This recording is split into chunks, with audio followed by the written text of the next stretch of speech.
There is a version of this story that the federal government has already decided you should hear. In that version, 5 experienced park rangers died in a sudden weather event in the Rocky Mountain sector on a cold October morning. In that version, the supervising officer who sent them out that day suffered a psychological breakdown under the weight of grief and guilt, and everything he claims to have witnessed after the fact is the product of a mind that could not accept a tragedy it felt responsible for. That is a very clean story. It has clear causes and clear effects, and it closes neatly. The problem is that I have the footage. I have 43 minutes of a 12-year veteran ranger sitting alone in a mountain clearing, speaking calmly, describing a decision she was making, and then walking off camera without her equipment, without her beacon, without leaving a single footprint that leads anywhere a living person should be able to go. I have the memory card they did not know I had copied. I have the recording I made the morning I went back up that mountain alone at 4 in the morning and found something standing in the same clearing that I am still not able to fully explain to you. I am not going to tell you what to believe about any of this. I am going to tell you exactly what happened, in the order it happened, as accurately as I can reconstruct it. And at the end, I want you to tell me what explanation fits all of the facts. Because I have been working on that question for 3 months, and I still do not have an answer that holds together completely. My name does not matter. My title is former district supervisor for the National Park Service. And this is the last record I am making of what happened to my team on October 14th. 3 months ago, I was a district supervisor for the National Park Service, overseeing a sector of the Rocky Mountain Range that most people will never see in their lifetime. The kind of terrain that makes you feel genuinely small, not in the way that postcards and travel brochures make it look, but in a way that settles deep into your chest and stays there, pressing against your ribs when you are trying to breathe at altitude on a cold morning. I had worked that sector for 11 years. I knew every trail designation, every elevation shift, every microclimate pattern that came rolling off those peaks in ways that could turn fatal before you finished your sentence on the radio. I thought I understood that mountain. I thought I knew every version of what it was capable of. I was wrong about all of that. I am telling you this from my apartment in Denver, sitting at a kitchen table that has 3 cold cups of coffee on it because I keep forgetting to drink them. I have not slept more than 4 hours in any single night since it happened. I am on mandatory administrative leave pending a psychological evaluation that I already know the outcome of before I walk through the door. I know because I have sat on the other side of that process enough times in my career to understand exactly how the language works, exactly what phrases appear in the summary section, exactly what boxes get checked when a federal employee starts talking about things that the institution does not have a comfortable framework for. The evaluation will say dissociative episode. It will say grief-induced perseveration. It will say occupational trauma with secondary delusional features. The official record will state that 5 rangers under my direct supervision died in an acute weather event on October 14th, that the loss destabilized me psychologically in ways that manifested as paranoid ideation, and that my subsequent behavior demonstrated a progressively deteriorating relationship with verifiable reality. That is the story the federal government has decided to keep on file. I am going to tell you what actually happened. The morning of October 14th started the way every morning in that sector started for 11 years. I was at the ranger station by 5:45, reviewing the overnight incident log and pulling up the satellite weather feed on the workstation in my office. There was a system moving in from the northwest, and the forecasts had it arriving no earlier than late afternoon. That gave my team a full operating window to complete their patrol rotations, return, debrief, and be sitting in the warmth of the station long before conditions deteriorated into anything serious.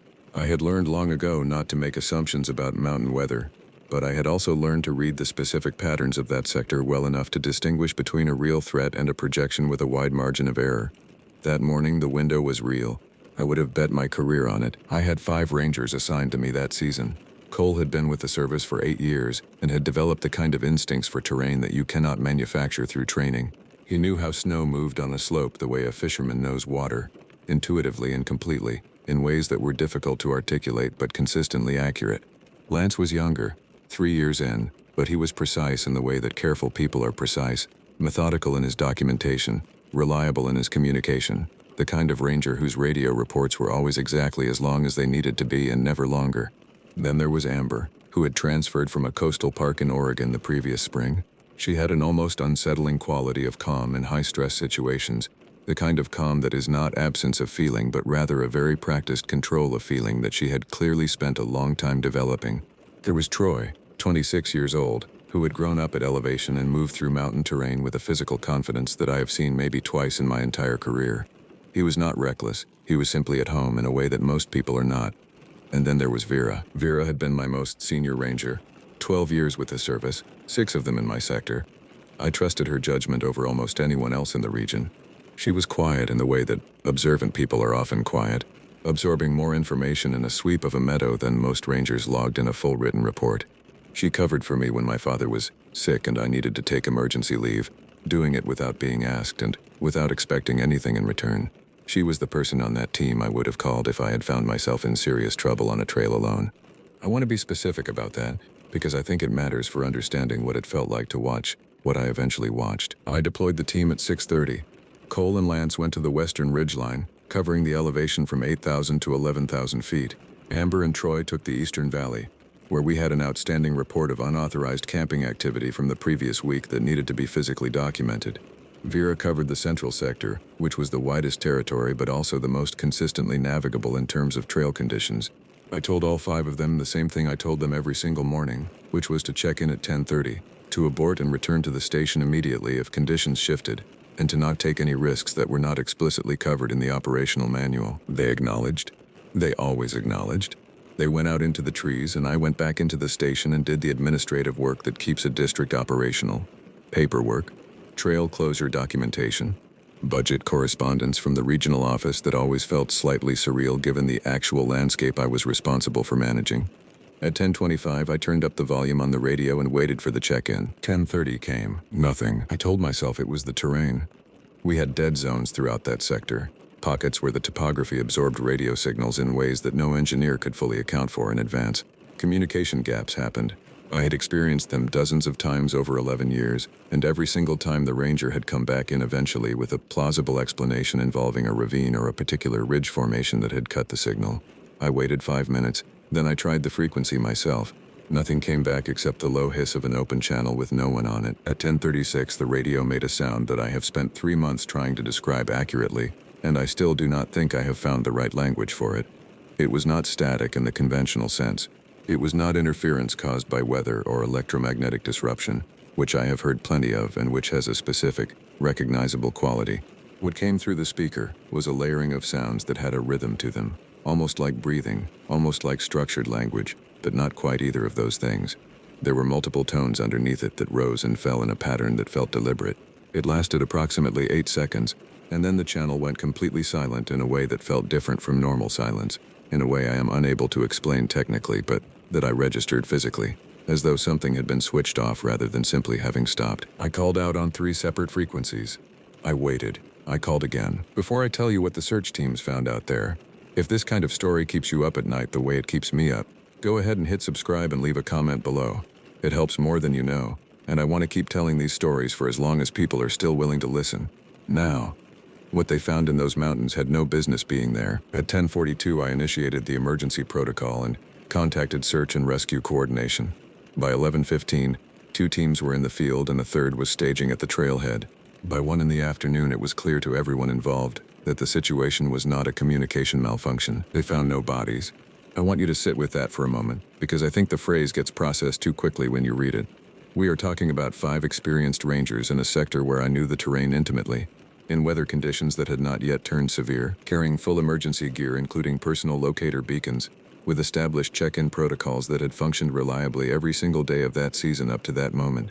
They did not wander off a trail. They did not succumb to sudden exposure.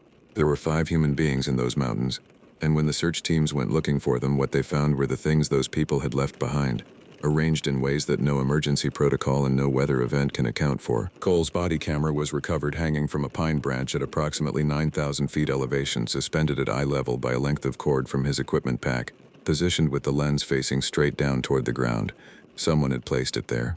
Lance's radio was found half a mile away, set carefully on a flat rock beside his open pack, the contents of which had been removed and arranged on the ground in a straight line extending north. A water bottle, a folded emergency blanket, a protein bar, his compass open and oriented. Each item spaced approximately 12 inches from the next, the line extending for about 6 feet before ending. Troy's emergency beacon had been activated and then deactivated 3 times in a sequence that matched no distress signal in the operational manual. Amber's camera was standing upright in the snow at the edge of the Eastern Valley Trail with its recording light still active, and Vera's footprints in the snow tracked by the search team from her last documented position, went in one direction for roughly 400 feet, then crossed themselves at angles that a person moving naturally cannot produce. The overlapping pattern covered an area approximately 40 feet across. The search team lead, a man I had worked with for 9 years, called me on the radio after he had documented them and said nothing for almost 15 seconds before he spoke. He said he did not know how to write it up. Then the vehicles arrived. I need to tell you what happened in the hours before the unmarked vehicles showed up, because that is when I made the decision that changed everything that followed. And I want you to understand the reasoning behind it, or whatever passed for reasoning in that moment. When the first search team radioed back their position and began describing what they were finding, something shifted in me. It was not panic. Panic is loud and diffuse, and it scatters your focus. This was the opposite of that. Something went very quiet and very narrow in my thinking, the way it does when a situation exceeds the available frameworks and you are forced back down to the most fundamental question, which is, what do I actually need to know right now? What I needed to know was what had happened to my people. The official process for answering that question was already underway and moving in a direction that I did not trust. Not because I had any specific evidence at that point, but because the specific quality of what the teams were finding did not match the template for any incident outcome I had encountered in 11 years of fieldwork, and I had seen things in those mountains that most people would not believe even in the context of ordinary accidents. I drove out to Vera's last known position before the federal response arrived. I knew it was a procedural violation. I knew it compromised the scene documentation. I made the calculation that the cost of that violation was lower than the cost of not knowing, and I got out of the vehicle and walked to where her camera was sitting in the snow, and I took the memory card out of it and put it in the chest pocket of my jacket, against my sternum, and then I went back to the station. The men who came were not from any agency I had worked with in 11 years of federal employment, which covers a wider range of agencies than most people interact with in an entire career. They showed identification in a way that discouraged examination. The specific technique of people who are accustomed to authority being granted on presentation rather than verification. There were 4 of them. They were polite the way people are polite when the outcome of the interaction is not in question. They collected all of the recovered equipment, all of the cameras, all of the personal effects that had been brought in from the field. The conversation they had with me lasted approximately 20 minutes, and the only information it produced was that the investigation had been elevated to a federal level, and that all personnel involved were to make no public statements. When I asked about body recovery, one of them, a man in his 40s with a flat, controlled affect and a posture that read as prior military, told me that recovery operations were ongoing and that I would be contacted. I never was. That night I sat in my truck in the station parking lot with my laptop open and Vera's memory card in the reader port, and I watched the footage for 4 hours. I watched it until my hands were shaking and my eyes were dry and burning, and I had to keep reminding myself to blink. The recording ran for 2 hours and 43 minutes before it cut out. The first hour and 22 minutes were exactly what they should have been. Vera walking the Central Sector Trail, narrating her observations in the steady, precise language she had used for 12 years of service. She noted the condition of the trail surface at 3 separate points. She documented a section of erosion near a creek crossing that would need to be flagged before the next significant rainfall. She made an observation about animal activity near a rock formation that she had been tracking across 3 consecutive patrol cycles. Her voice was professional and calm and completely, unremarkably normal. At 1 hour and 22 minutes into the recording, she stopped walking. I have watched that section of footage more times than I can accurately count, and I still cannot identify what made her stop. The camera was at chest level, pointing down the trail ahead of her, and there was nothing visible in the frame except the trail surface and the trees on either side of it and the gray-white sky above the canopy. She stopped. She stood there for 11 seconds. Then she very slowly turned her head to the right, toward the ridgeline, and she said, in a voice so quiet that I had to use headphones and push the volume to its maximum setting to make it out clearly, she said, "I see you." Then she stood perfectly still for 6 more minutes. Then she began walking toward the ridge. What followed over the next hour and 21 minutes is the most disturbing thing I have ever watched, and I want to be very deliberate about how I describe it, because I am aware of the interpretive frameworks that are available to someone hearing this kind of account, and I want to be accurate rather than dramatic. There were no anomalous visual phenomena in that footage. There were no sounds that could not have come from the mountain environment. There were no entities that should not exist. What I saw was a person I had known and trusted for 6 years, undergoing an acute and rapid psychological deterioration in real time, alone in a wilderness area, apparently in response to something I could not identify in the footage itself. She walked to a clearing approximately a quarter mile from the main trail. The walk took 11 minutes. When she reached the tree line at the clearing's edge, she stopped again, and from the footage I could see that there were people in the clearing. I counted at least 8 of them. positioned at irregular intervals around the perimeter. They were at the outer range of what the camera could resolve clearly, and I could not identify any of them. They were wearing dark, heavy clothing appropriate to the temperature. None of them appeared to be moving. Vera walked to the center of the clearing and sat down in the snow. She sat there for 38 minutes. During that time, the figures at the perimeter did not visibly move. The camera was pointed at the tree line across the clearing, and I watched that tree line for 38 minutes without anything in it changing. Then Vera began to speak. The audio quality at that point was degraded, partly by distance from other sounds and partly by what I believe was moisture in the microphone housing. I have spent many hours attempting to reconstruct a full transcription, and I can give you what I am confident about. She said that she had been carrying something for a long time that she had never had the right name for. She said she was choosing to put it down. She said it did not hurt the way she had always assumed it would.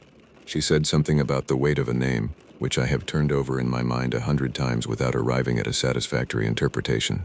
Then she said, clearly enough that I do not need headphones to hear it. She said the only thing we are afraid to lose is the part of ourselves we have not yet understood. At 2 hours and 41 minutes, she reached up and unclipped the camera from her vest with both hands, carefully and deliberately, the way you handle equipment you intend to preserve.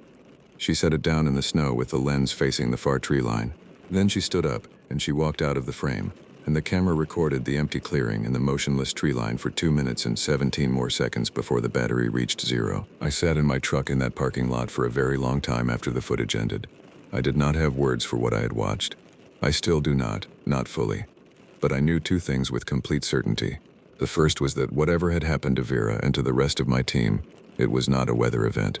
The second was that I was not going to let the official record stand unchallenged. Last week I went back to the mountain. I am going to tell you about that, and I am going to be as accurate as I can, because accuracy is the only thing I have left that feels like it matters. I drove up to the sector access road 3 days ago, and parked at the trailhead at 4 in the morning. The air temperature was 23 degrees.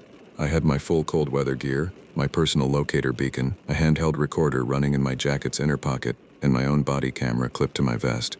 I also had a printed copy of everything I had transcribed from Vera's footage, folded in my left chest pocket. Before I left the trailhead, I sent a text message to a contact I trust with the GPS coordinates of where I was going, and instructions to contact the county sheriff if they had not heard from me by 9 in the morning. I am telling you about this preparation specifically because I want to be clear that I am not someone who walked into that situation without thinking it through. I have spent 11 years making risk assessments in wilderness environments. I made one that morning. I gave myself a 70% probability of finding nothing in the clearing, a 20% probability of finding evidence of ongoing unauthorized occupation of federal land, which would give me something documentable to add to the report I had already filed with the county sheriff, and a 10% probability of something I was not able to fully define in advance, something that connected what I had watched on Vera's camera to something real and present and still active in those mountains. I started walking. The trail in pre-dawn darkness is a different experience from the trail in daylight, and I have made that walk many times, so I am not telling you this to communicate unfamiliarity. I am telling you because the particular quality of that darkness that morning had something in it that I did not fully understand until later. A density to it, a weight of silence that was more absolute than the silence I was accustomed to on early morning patrols. The stars were visible above the canopy in sections. My headlamp threw a cone of white light on the trail surface ahead of me, and I focused on that, and I kept my pace consistent. At approximately 20 minutes into the walk, I heard a sound coming from the ridge to my left. It was a low sound, consistent in pitch, without the variation you associate with wind or animal movement. It had a regularity to it that my mind kept reaching toward and then failing to categorize. I stopped and stood still and listened for almost 2 minutes. The sound did not change in volume or character during that time. I noted it into the recorder and I kept walking. At 5:40 in the morning, I reached the tree line at the clearing's edge. There were 7 people in the clearing. Some of them were standing. 2 were seated in the snow. 1 was moving slowly along the outer boundary of the space in what I can only describe as a circuit, deliberate and measured, covering the same ground repeatedly, without apparent purpose beyond the motion itself. None of them were looking toward me. None of them appeared to be in distress or danger. None of them were speaking that I could hear from the tree line. I pressed myself back against the nearest trunk and I stood there and I watched for several minutes. The figure walking the perimeter continued at the same pace. The seated figures did not change position. The standing figures were oriented away from me and I could not see their faces. I noted all of this into the recorder, quietly and precisely. The date, the time, the count, the positions, the visible behavioral characteristics. Then one of the standing figures turned around. I want to describe what happened in my own perceptual system at that moment, as carefully as I can, because I think it is the most significant part of what I have to tell you, and I think it is also the most easily misunderstood. When I saw that face across the clearing, approximately 60 feet away, in the gray pre-dawn light that was beginning to establish itself above the ridge to the east, my brain did what it always does when it encounters a face. It searched for a match. That is not a romantic or a spiritual description of what happened. That is a literal account of a neurological process that happens in all human beings. A rapid comparison of incoming visual data against stored templates in long-term memory. The face across the clearing matched a stored template in my memory, with a specificity and a completeness that I was not prepared for. It matched my father. My father died 4 years ago, at 67 years old. He died of a cardiac event in the kitchen of the house I grew up in the early morning hours of a Tuesday in November. And I was 200 miles away when it happened, and I did not make it there in time. I have thought about that regularly since then. The distance and the timing of it. The specific failure of presence at the specific moment when presence was most needed. The man standing in that clearing was not my father. I knew that. I want to be very clear that I knew that in the moment. My father is dead, and he is buried in a cemetery in a town in eastern Colorado. And I have stood at his grave. What I was looking at was a man of approximately the same age, the same build, with the same slight forward orientation of the head and shoulders that my father had always carried, the characteristic posture of someone who spent his life leaning toward the people he was talking to, because he wanted to make sure they understood that he was listening. The distance, the quality of the light, and the state of my own psychology after 3 months of inadequate sleep and chronic stress had produced a visual match strong enough to arrest my entire cognitive process for several seconds. I stood at the edge of those trees and I breathed deliberately, in for 4 counts and out for 4 counts, and I made myself work through what I was actually seeing. A group of individuals in an unauthorized gathering in a restricted federal area, one of them, at 60 feet in low light, resembling someone my memory held with exceptional clarity. No supernatural explanation required. No framework beyond the observable. Then the man who resembled my father took 2 slow steps toward me. I did not move. I did not call out. I kept my eyes on him and I kept breathing and I let the recorder in my pocket keep running. He stopped at the 2 steps. He stood there looking toward the tree line where I was standing, and the expression on his face, even at that distance, communicated something that I felt in a very specific way that I am still processing. It was not threat. It was not aggression. It was a kind of waiting that seemed to predate the specific situation entirely, as though whatever state he was holding had been in place long before I arrived and would be in place long after I left, and my arrival was simply one variable in a field of many variables he had already accounted for. I said the date and time and a description of what I was seeing into the recorder. I said it quietly, and I said it clearly, and I said that I was withdrawing to the trailhead and would be contacting the county sheriff on my return. Then I turned around and I began walking back through the trees. 35 minutes later, I was at the truck. I did not run. Running in those conditions in that terrain is how injuries happen, and injuries in that location at that hour with no one else around is how situations become catastrophic. I walked at the fastest pace I could manage safely, and I narrated continuously into the recorder, and I did not hear anything behind me during that walk that gave me reason to increase my pace. The low sound from the ridge was gone after the first 10 minutes. By the time the trailhead was visible through the trees, I could hear only the wind moving through the upper branches and my own breathing and the sound of my boots on the packed snow of the trail. I sat in the truck for a long time before I turned the key. I am home now. The recording is backed up in 3 places. Vera's memory card and the transcriptions are in a fireproof storage case that a friend is holding for me. I have submitted a formal report to the county sheriff documenting the presence of unauthorized individuals in the restricted sector with GPS coordinates and a timestamp. I have also submitted a summary of everything I observed to a contact at a regional news organization who has agreed to review it. I do not know whether any of that will produce a meaningful outcome. I know that it exists independently of me now, which means that describing me as unstable does not make it go away. I do not know who those people in the clearing are. I do not know what they were doing there across multiple months in a restricted federal wilderness area, or how they have managed to sustain a presence in those conditions, or what connection they have to the disappearance of my 5 rangers. I do not know what Vera saw when she turned her head toward the ridge and said, "I see you." I do not know what she meant when she said she was putting something down and it did not hurt the way she had expected it to. I do not know why 5 experienced, committed, healthy people walked away from their equipment and their lives and their identities in a single morning in October and have not been seen or heard from since. What I know is that it is real. Every documented piece of it is real and preserved and in more than one location. And I know that the man in the clearing, before I turned and began my walk back through the trees, raised his right hand. Not aggressively, not as a signal, just a simple, quiet raising of the hand at about shoulder height, the way you acknowledge someone you recognize from across a room, the way you say, without needing to say it, "I see you." The same 4 words Vera spoke alone on a trail at 9,000 feet before she walked toward a ridge and did not come back. The coffee on my table is cold again. The recorder is on the desk next to the camera with a fresh charge. When the sun comes up, I am going to keep working, because whatever is happening in those mountains is not finished, and I am not willing to be the person who accepts the version of events that requires my team's disappearance to be a footnote in a weather report. They were real people. They had names. They had 12 years of service and 8 years of service and 3 years in a lifetime of knowing how to move through altitude, and a kind of calm that I have spent 3 months missing every single day. The camera is charged. The recorder has batteries, and I am still here, which matters more than I can say.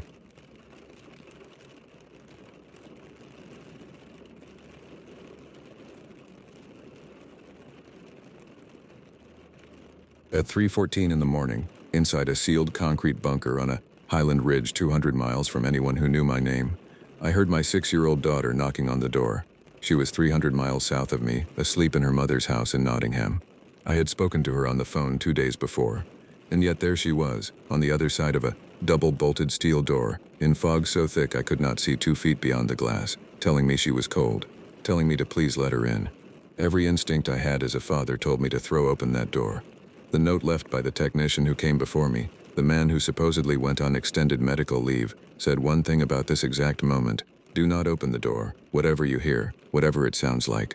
Do not open the door. My name is Daniel. This is everything that happened to me at Station Bravo 14.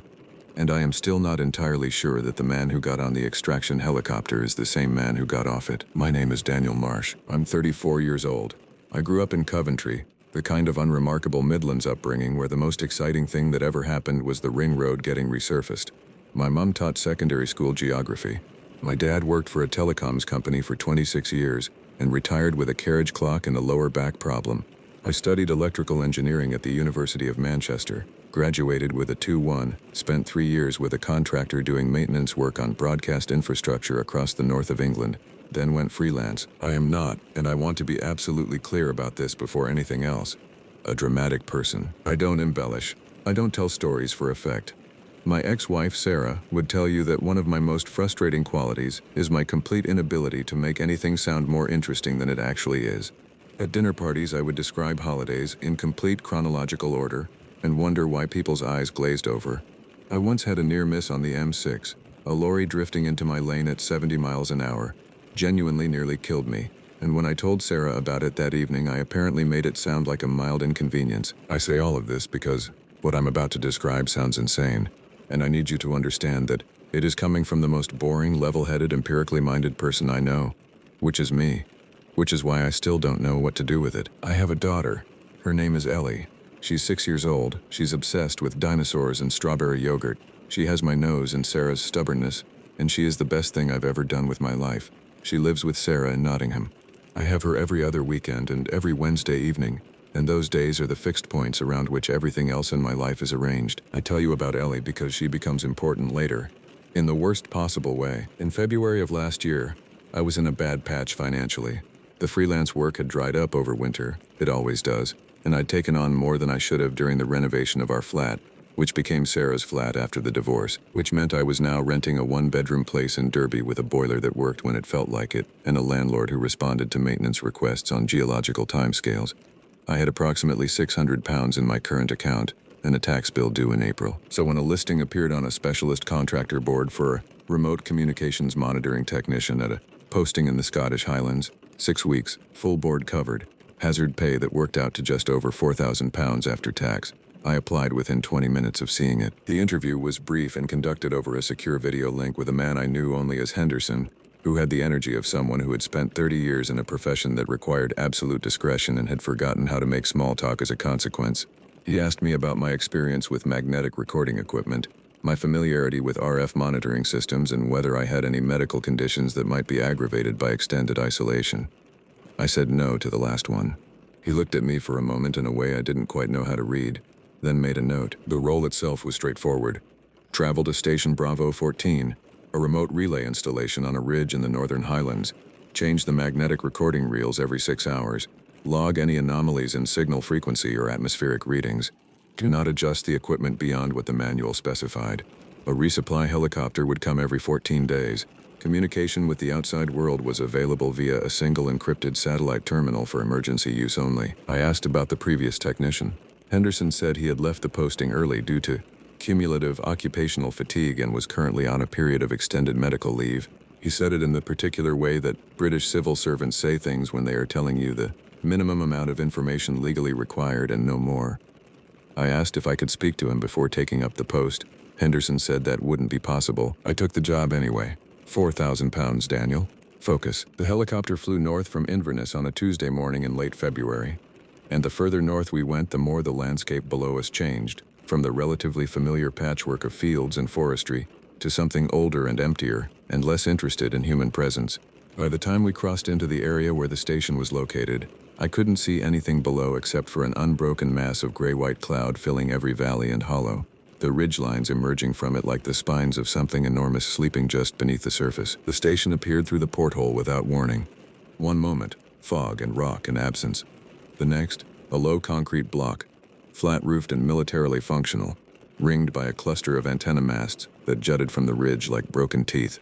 A single red hazard light pulsed above the reinforced entrance door with the slow, indifferent rhythm of a heartbeat. The pilot set us down on the landing pad and handed me a waterproof bag with the manual and access codes. He didn't make conversation. He didn't look at me in any way that suggested he was particularly happy about being here. The moment I stepped clear of the rotor wash, he was already lifting off. I watched the helicopter disappear back into the fog. Then I turned and looked at the station. It looked, I remember thinking, like a place where things got forgotten. Before I take you inside that station, do me one small favor. If you like long-form horror told slowly, the kind that creeps up on you and waits in the corner of your room after the video ends, hit subscribe and ring the bell so you don't miss what's coming next. And if you make it to the end of tonight's story, leave a comment telling me at what moment you would have opened the door. I want to know, because there is a part of me that still isn't sure I would have kept it shut. Alright, let's go inside. The access code worked. The door opened with a pneumatic hiss, properly sealed with a compression mechanism I hadn't seen outside of soundproofed recording facilities. The interior was clean, warmly lit by the amber glow of the instrument panels and a single overhead fluorescent.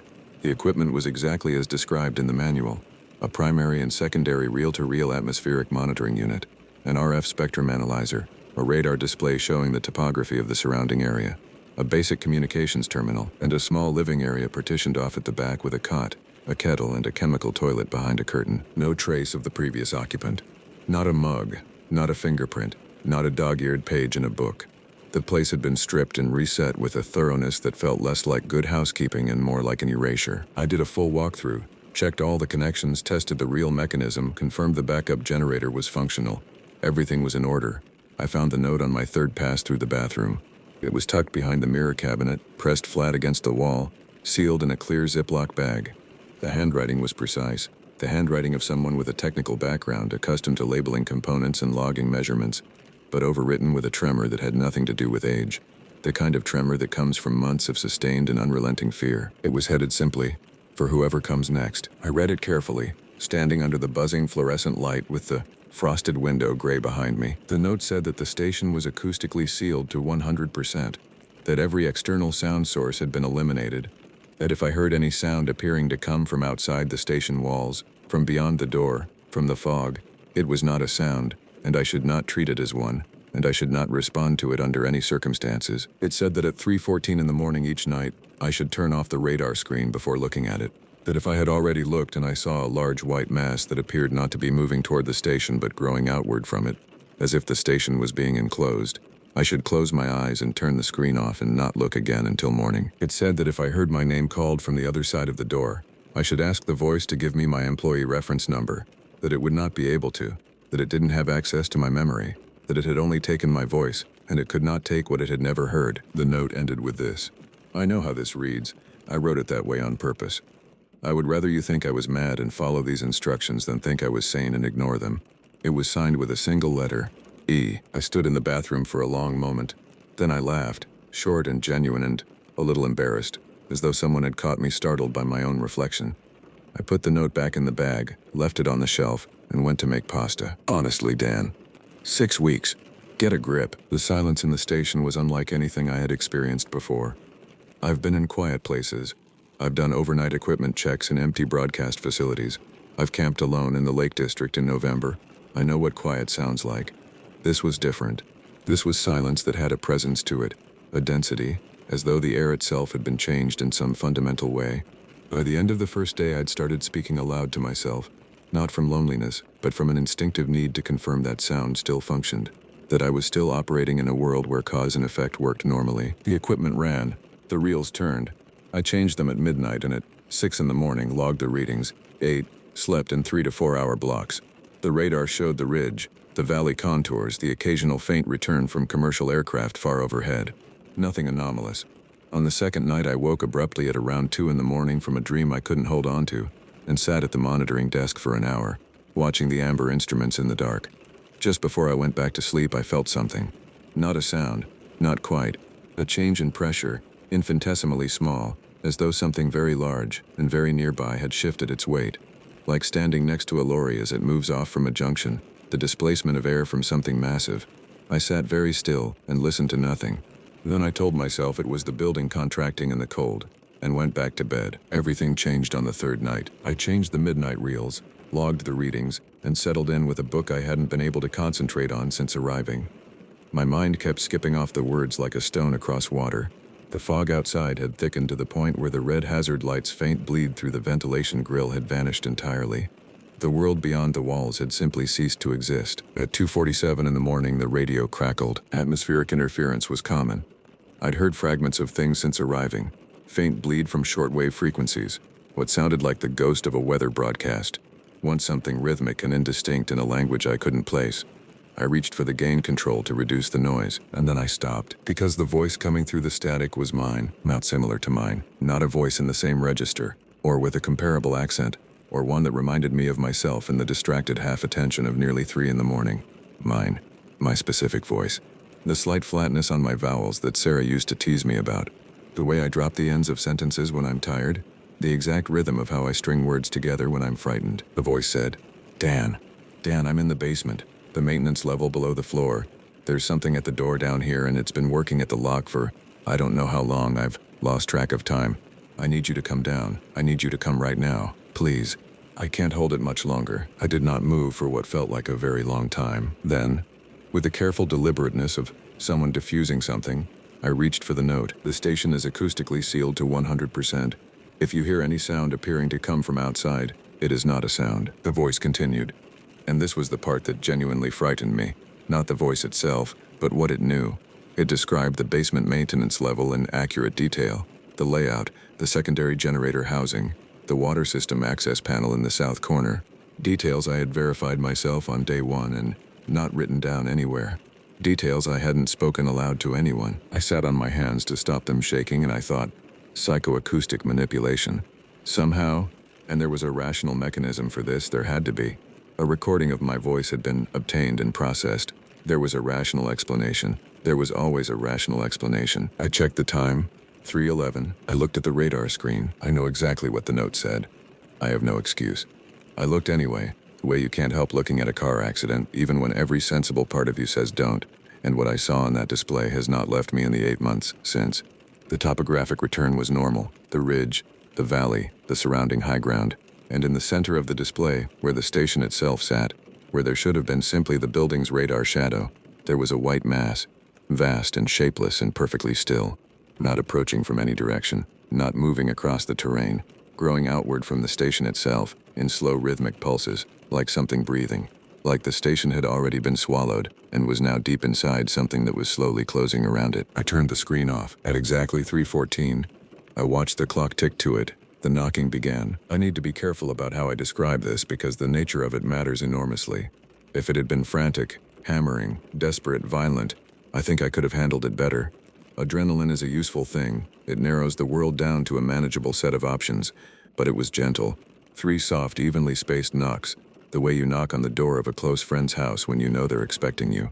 Patient, unhurried, completely certain of its welcome, and then, From the other side of the reinforced steel door, which I had verified was sealed and double-bolted, came my daughter's voice. Ellie, 6 years old, in Nottingham, where I had spoken to her 2 days before and listened to her explain the precise defensive function of a stegosaurus's tail plates. The voice said, "Daddy, it's cold out here. Why did you close the door? Can you open it? Daddy, it's really cold." What happened to me in that moment is not something I can describe with complete accuracy because I'm not sure I was fully operational as a rational human being for the 30 or 40 seconds that followed. There is something in the human nervous system, something extraordinarily old, laid down long before language or reason, that responds to a child's voice in distress with a force that simply overwhelms almost everything else. Before I had consciously decided to move, my hand was on the bolt. I stopped myself. I grabbed my own wrist with my other hand and physically held it away from the door, and I made myself speak. My voice was shaking so badly I barely recognized it. I said, "What's my employee reference number?" Silence. Then the voice said, "Daddy, why are you being strange? I'm scared." I said it again. "What is my employee reference number?" A longer silence this time. And then something happened that I find almost more disturbing than everything else that night, because it was the moment I understood that whatever was on the other side of that door was not simply replaying a recording. There was a pause, a calculating pause, a pause with intelligence behind it, and then a sound I cannot accurately describe. Somewhere between a frequency shift and an exhalation, the sound of something resetting, searching, trying a different approach. I stepped back from the door. I looked through the spy hole. The fog was absolute. I could see perhaps 2 feet beyond the glass. In those 2 feet there was nothing, no small figure, no shape, only the fog itself, moving with a quality that was wrong in a way I couldn't immediately name, moving with intention, coiling slowly around the base of the nearest antenna mast the way a hand curls around something it wants to pick up. I stepped back further and stood in the center of the room and waited. The knocking came again, still gentle, still patient. 3 knocks, then Ellie's voice, then a pause, then 3 knocks. It had a rhythm to it now, a terrible settled rhythm, as though it had decided this was simply how the night was going to go, and it was prepared to continue indefinitely. I don't know how long it went on. Time had stopped functioning normally. It could have been 20 minutes. It could have been 2 hours. And then the power went out. Not gradually. Instantly. Every light, every instrument, every glowing indicator, gone simultaneously, as if something had simply decided it was done with them. The click of the backup system failing to engage, and then silence so complete it seemed to press against my eardrums from the inside. I had a head torch around my neck. I'd had the presence of mind to keep it there since reading the note, in the way you keep a life jacket close even when the sea looks calm. I clicked it on. The beam moved across the room. In the far corner, between the secondary equipment rack and the wall, was a figure. He was standing with his back mostly toward me and his head angled slightly downward, in the posture of someone examining something on the floor. Medium build. He was wearing the same standard issue technician's coverall I was wearing, dark navy with the contractor logo on the shoulder. His hair was dark and cut short. As I held the torchlight on him, the side of his face became partially visible, and I understood immediately, with the cold certainty of something witnessed rather than concluded, that this was the man who had left the note. This was E. This was the previous technician who had supposedly left due to cumulative occupational fatigue and was currently on extended medical leave. He was not on extended medical leave. He was standing in the corner of my room, and his eyes, when the light caught them, were wrong in a way that I do not have the vocabulary to precisely convey. They did not reflect. Every human eye, every animal eye, every glass eye reflects light because that is what surfaces do. These didn't. The light hit them and went somewhere it didn't come back from. 2 dark openings in a face that was otherwise entirely, horrifyingly normal. His mouth was moving.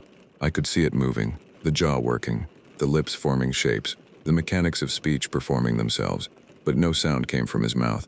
The sound came from somewhere lower, from his chest, from somewhere interior, somewhere that should not have been producing sound at all. It was Ellie's voice. It said, "Daddy, why won't you look at me? I have been over what happened in the next few minutes more times than I can count. I don't fully understand what I knew in that moment or why I knew it. But something in me, not logic, not reason, something older and more animal than either of those, understood the precise mechanism of what was standing in my corner, that it had no substance of its own, that it was built entirely from the reactions it produced in whoever witnessed it, that the moment I engaged with it, the moment I oriented toward it and treated it as real, it would become real in a way it currently was not. It needed me, not my body, not my blood. It needed my belief. That was the only fuel it ran on. I closed my eyes. I pulled the foam earplugs from my top pocket. I always carried them for equipment testing, and pushed them in as deep as they would go. And then I sat down on the floor with my back against the base of the monitoring desk, my knees pulled up, my eyes closed and my ears sealed, and I started to talk. The only thing I could think of that would fully occupy the language processing part of my brain, that would leave no available space for voices or suggestions or the sensation of sounds that were not sounds. I recited pi, digit by digit, from the beginning, as far as my memory would carry me. 3, 1, 4, 1, 5, 9, 2, 6, 5, 3, 5, 8, 9, 7, 9, 3, 2, 3, 8, 4, 6. I kept going. I said each number in a steady voice and then the next one and then the next. I don't know how long I sat there. I kept my eyes shut. I kept my voice even. I recited until my throat was raw and my voice had dropped to barely above a whisper, and I could feel the cold of the concrete floor through my clothes. The first gray light came through the ventilation grill at approximately 6:20 in the morning. I opened my eyes. The room was empty. The power had restored at some point. The instruments were running, the reels turning with their quiet mechanical patience. The radar screen was dark, as I'd left it. The door was sealed. In the corner where the figure had been standing there was nothing. Not even a disturbance in the dust on the floor. I sat there for a long time without moving. Then I picked up the note and for the first time I turned it over. I cannot explain why I hadn't thought to do that before, except that fear had apparently made me incapable of the most obvious things, and there was writing on the back. Smaller, more compressed, the letters crowded together as though the writer had been trying to fit as much as possible into the space available. The tremor in this section was worse than anything on the front. The back of the note said, "You survived one night. I survived 10 years. I'm not telling you that to impress you. I'm telling you because I need you to understand what's coming. It gets harder, not easier. The thing learns. It gets better at the voices. After year 3, it started using people I hadn't thought about in years. People I'd forgotten I still cared about. You don't know how deep love goes until something uses it against you at 3 in the morning in a room with no windows." Then it said, "Last thing. When the extraction helicopter comes, and it will come on schedule, because the people who run this station are nothing if not punctual, do not board it until you have watched the pilot's eyes through the cockpit window. Watch them for at least 30 seconds. Healthy adults blink between 15 and 20 times per minute, involuntarily, without thinking about it. The things that wear people have not learned this yet. They do not blink. Check the pilot's eyes, then check the eyes of whoever meets you when you land, then check your own." That last line, "check your own," I read it 4 times. Then I folded the note carefully, put it in the inside pocket of my jacket where it has remained ever since, and sat down to wait out 11 more days. I am not going to describe all 11 in detail. Some of it I'm not ready to write, and some of it I'm genuinely not certain I processed correctly given the sleep deprivation and the accumulated stress. What I will say is that each night brought a variation. Different voices, different approaches, different entry points into whatever architecture of feeling and memory the thing had been quietly mapping. On the 7th night it abandoned voices entirely and simply produced sounds from beneath the floor, rhythmic and low and completely unidentifiable, like something very large breathing in a space that had no room for breathing. On the 10th night, nothing happened at all. Total silence, total stillness, no disturbance of any kind from 3 in the morning through to dawn. That was, somehow, the worst night of all.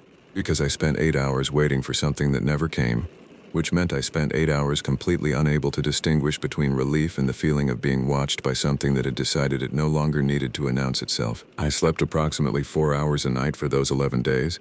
I changed the reels, I logged the readings, I kept the earplugs in my top pocket and the head torch around my neck and the note in my inside jacket, and I functioned. On day 14, at exactly 9 in the morning, I heard the helicopter. I stood at the monitoring desk and I did not move toward the door.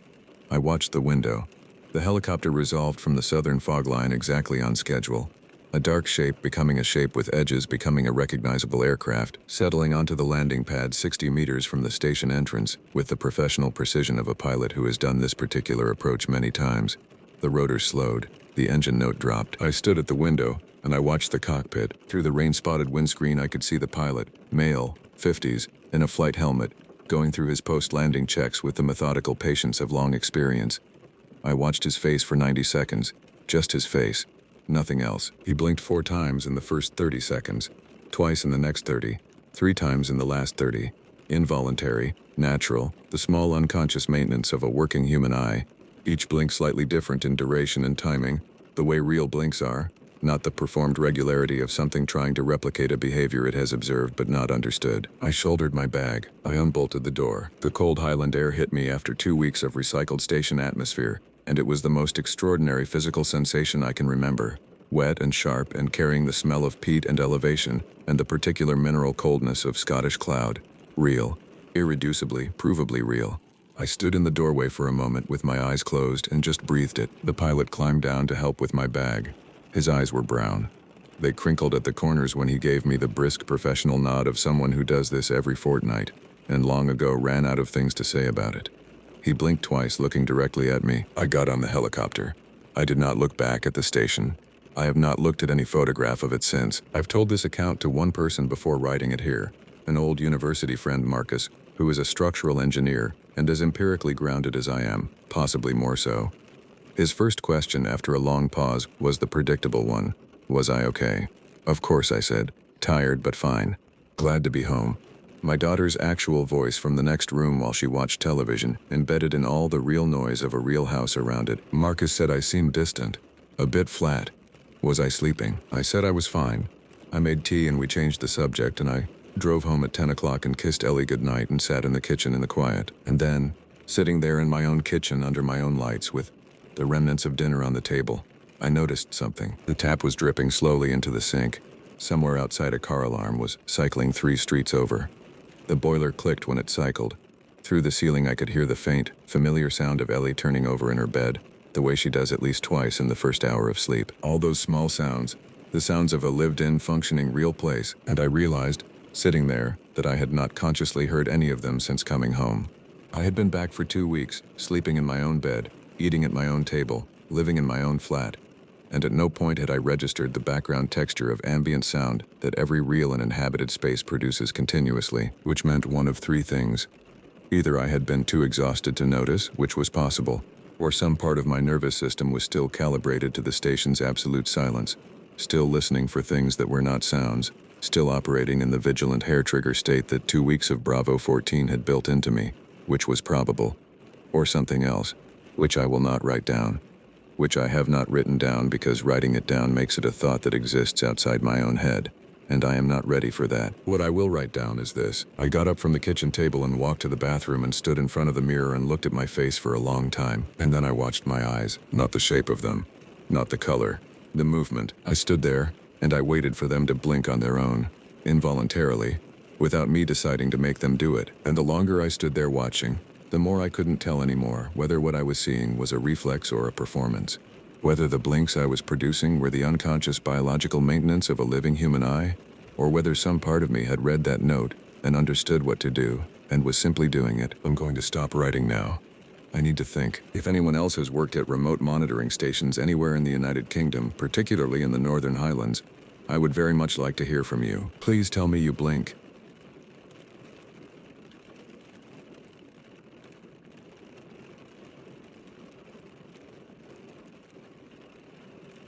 I had been working at Grand Canyon National Park since the summer of 1987, hired through Fred Harvey to handle guest services at the Rim. It was one of those jobs you take when you are young and not entirely sure what you want from life, but you know you want to be somewhere that doesn't look like everywhere else. The canyon delivered on that. Every single morning I walked to my post, I had to stop myself from standing there with my mouth open like a first-time tourist, because the thing never looked the same twice. The light changed it, the season changed it, the time of day changed it. It was the kind of place that made you feel very small in a way that was almost comforting rather than frightening. And I think that is what kept a lot of us there longer than we originally planned. When my summer contract ended, I signed on to extend through the winter. Most seasonal employees cleared out after Labor Day. The crowds thinned, the temperature dropped, and the park took on a completely different personality. The Rim villages became quieter, and the staff who stayed behind got to know each other in ways you never really do during the chaos of summer. You had to. There were not enough of us left to keep our distance. Right after New Year's Eve, in January of 1988, I was moving into my assigned company housing on the 2nd floor of one of the employee residential buildings. The west end of the building faced the canyon side, which sounds more dramatic than it was in practice. Mostly it meant wind. The winter wind at the South Rim has a particular quality to it that I still have not found a word for. It is not just cold. It presses against the glass and against you in a way that makes you feel like the canyon is reminding you it is still out there, whether you are looking at it or not. My roommate had been assigned to me rather than chosen, and his name was Gary. Gary was one of the most deeply religious men I had ever met, and I mean that in the most literal sense of the word. He had come to his faith the hard way, through a period in his life he referred to only in general terms as the years before, and whatever had happened during those years had produced in him a level of religious conviction that expressed itself mostly as certainty. Gary was absolutely certain about who was going to hell. It was almost everyone. He would stand at Mather Lodge during slow hours and look out at the visitors moving along the rim trail, and he would do a quiet running commentary under his breath about the spiritual condition of basically every person he could see. According to Gary, he and I were among the very small percentage of people on Earth who were on the right side of that accounting. I was not particularly religious myself, but Gary had decided I qualified, and I was not going to argue about it. It seemed safer not to. We had been assigned as roommates for a practical reason that had nothing to do with spirituality. Gary did not use drugs, and neither did I. That might sound like an unremarkable coincidence, but at the Grand Canyon in those years, it was genuinely unusual. I want to be honest about this because I think people who did not experience that particular place in that particular era might not fully understand how pervasive it was. If you were a Fred Harvey employee at the South Rim in 1986 or 1987, and you did not participate in recreational drug use, you were in a very small minority. I am not saying this to be sensational. I am saying it because it is true, and because it is necessary context for what happened next. Gary had used drugs before his conversion, and then stopped entirely. I had simply never started. So there we were, the two non-users, assigned to the same room, trying to make it work. We had barely finished stacking our things against the walls when there was a knock at the door. I was the one closer to the door, so I opened it. Standing in the hallway were three men. One was a deputy sheriff in his regular uniform. The other two were in full tactical gear, which at the time meant heavy vests, helmets, and weapons at the ready. I had never had SWAT officers at my door before. I do not think anyone really expects that experience when they are in the middle of unpacking a duffel bag in company housing at a national park. My brain took a moment to catch up with what my eyes were seeing. The deputy did most of the talking. He told me, in a tone that was calm but left no room for discussion, that there was an active crisis situation in the building and that Gary and I needed to leave immediately. He did not tell me what kind of situation, he did not elaborate. He said we needed our shoes, our coats if we had them, and nothing else. He said it calmly.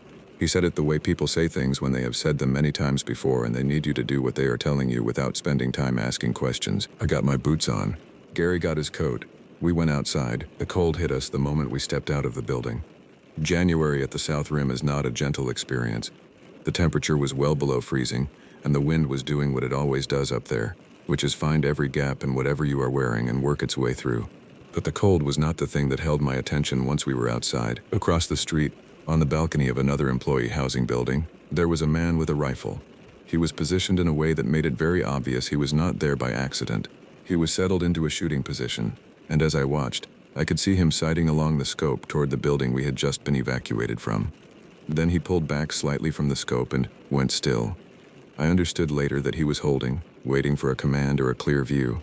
At that moment, standing on the street with Gary beside me, all I knew was that there was a sharpshooter across the road, and he was looking at our building, and the deputy who had knocked on our door had not told us why. Gary decided immediately that the devil was involved. He said it quietly and with complete conviction, the same way he said most things. I did not disagree with him out loud, partly because I did not have a better explanation at that specific moment, and partly because Gary and I had an understanding that I was not going to argue theology with him in a crisis. He had a point, in a sense. Whatever was happening inside that building had required law enforcement to surround it with armed men, and that was not a small thing. I had spent months working at that park, and I had never seen anything like what was unfolding around me on that quiet winter street. One of the officers came over and told us we could sit in the emergency vehicles parked nearby because of the cold. Gary and I climbed into the back of one of them, and that is when we started hearing the radio. The officers in front did not turn it down or ask us to ignore it. Maybe they assumed we would not understand the shorthand. Maybe they had other things to think about. But we could hear it clearly, and what we heard made the cold feel worse, if that was possible. They were doing position checks. One by one, voices came over the radio confirming they were in place, giving their status, saying what they could or could not see. Most of them could not see anything useful. The curtains in the apartment were closed, and that was the central problem. The sharpshooter confirmed what we had already seen from the street. He did not have a shot. Without a clear line of sight, he was holding. Everyone was holding. The building was surrounded, but no one could go in yet because no one knew exactly what they were walking into. Gary was muttering prayers under his breath in the seat next to me. I was staring at the radio like it could tell me something if I looked at it hard enough. There were long stretches of silence between the radio checks, and in those silences the wind would pick up outside and press against the sides of the vehicle, and I would think about who was inside that building and what they were doing in there. I want to try to describe what it is like to sit with that kind of uncertainty, because I think it is easy to read about something like this and not fully appreciate how slow time moves when you are inside it. I was sitting in the back of a police vehicle in the middle of winter at a national park. I had been evacuated from my own room 20 minutes after moving into it. There was a man with a rifle across the street, and I had no information. None. Just the radio. And the radio kept saying negative, negative, no shot, holding, no movement. Gary prayed. I sat still and tried to breathe normally. Then there was a countdown over the radio. Short and flat, numbers going down, and then nothing. The radio went completely quiet, not another word for several minutes, and those minutes were among the longest I have experienced before or since. Gary stopped praying and we both just sat there in absolute silence, waiting for something to come through. The wind pushed against the vehicle. A light somewhere near the building was swinging slightly in the gusts, and the radio stayed quiet. When they finally came back over the radio, the tone had changed. There was controlled activity in the voices, the kind of professional calm that people in those jobs maintain as a discipline, but underneath it I could hear movement, coordination, the sound of something having already happened and now being processed. Gary and I looked at each other. Neither of us said anything. An officer came out of the building a few minutes later and spoke to the deputy near our vehicle. I could not hear all of it, but I caught enough. The word that came through clearly was girl, then Phoenix, then safe. It took some time for the full picture to come together, and not all of it came to us that night. But this is what had happened. 2 Fred Harvey employees, people who worked the same operation I worked, who lived in the same building I had just moved into, had driven down to Phoenix and taken an 11-year-old girl. They had brought her back up to the rim and had her in their room on the east side of the building, 1 floor below mine and Gary's, while Gary and I had been trying to figure out where to put our things, while the sharpshooter was waiting for a clear window, while the deputy was going door to door telling people to leave. That child had been in a room 60 feet from where I stood. The police got her out safely. One of the men who had taken her managed to slip away briefly during the operation, and there was a period where he was unaccounted for, which I imagine was not a comfortable situation for the officers on the perimeter. But he was caught. It did not take long. There was not far to go at the South Rim in January. The park closes in around you in the off-season, and a man running from law enforcement in that environment on a cold January night was not going to disappear. Gary and I were allowed back into the building after a couple of hours. We went back to our room and sat there for a while without saying very much. Gary eventually said that God had protected that child, and I did not argue with that either. Whatever the mechanism, she had come out of that room alive, and that was what mattered. We tried to sleep. I am not sure either of us managed it properly. I kept thinking about the room below us and the 2 men who had lived in it, and what the girl must have felt being in there while the building filled up with officers on the other side of a closed curtain. I thought about her parents in Phoenix. I thought about a lot of things that night, and most of them did not lead anywhere restful. What I did not expect was that this would not even be the worst thing that happened to me that winter. A few weeks later, I was in the residential corridor of the same building when one of the other Fred Harvey employees came out of his room and put something against my side. It was a knife. I know what a knife against your ribs feels like now because of that moment, which is not a category of knowledge I ever expected to acquire. The man holding it was not well. He was on something, clearly. His eyes were wrong and his hands were not steady, and he was insisting that I owed him $80. He kept repeating the amount, $80. If I did not give him $80, he was going to hurt me. He described how he would hurt me in very specific terms that I am not going to repeat. But I heard every word clearly because when someone is holding a knife against you, your hearing becomes very precise. I talked to him for what felt like a long time. I kept my voice even because I had some instinct that calm was the right approach, or maybe I was simply too afraid to let my voice do anything else. I told him I did not have $80 on me. I told him I could get it. I moved very carefully and he was distracted enough by whatever was in his system that I was able to create distance between us without it going further. Other people came into the hallway eventually and he backed off. He was removed from the property. I filed a report. I stood in a room with officers for the second time in a matter of weeks and described what had happened to me, and they wrote it down, and that was more or less the end of it as far as the official record was concerned. I stayed through the rest of that winter. I do not entirely know why. Maybe because leaving felt like letting the place win, or maybe because the Grand Canyon in winter is genuinely one of the most extraordinary things you will ever see if you can tolerate the cold and the isolation and the strange company. Gary was still there, still sending most of humanity to hell, still certain he was on the right side of things. I did not have his certainty about much of anything by the time that winter ended, but I had learned something about what ordinary people are capable of in both directions, and about how quickly a quiet building can become something else entirely, and about the particular way time moves when you are sitting in the back of a police vehicle in the dark, listening to a radio that has gone silent, waiting to find out what is on the other side of a closed curtain.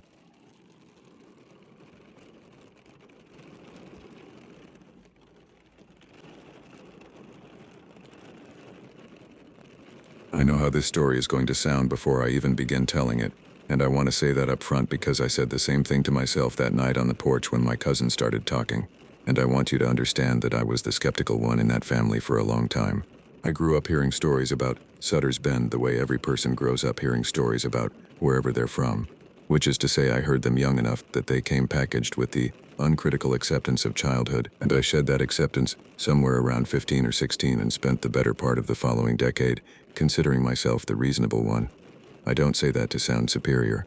I say it because it matters to the credibility of what I am about to tell you, which is not a story I invented or embellished or assembled from pieces of other stories.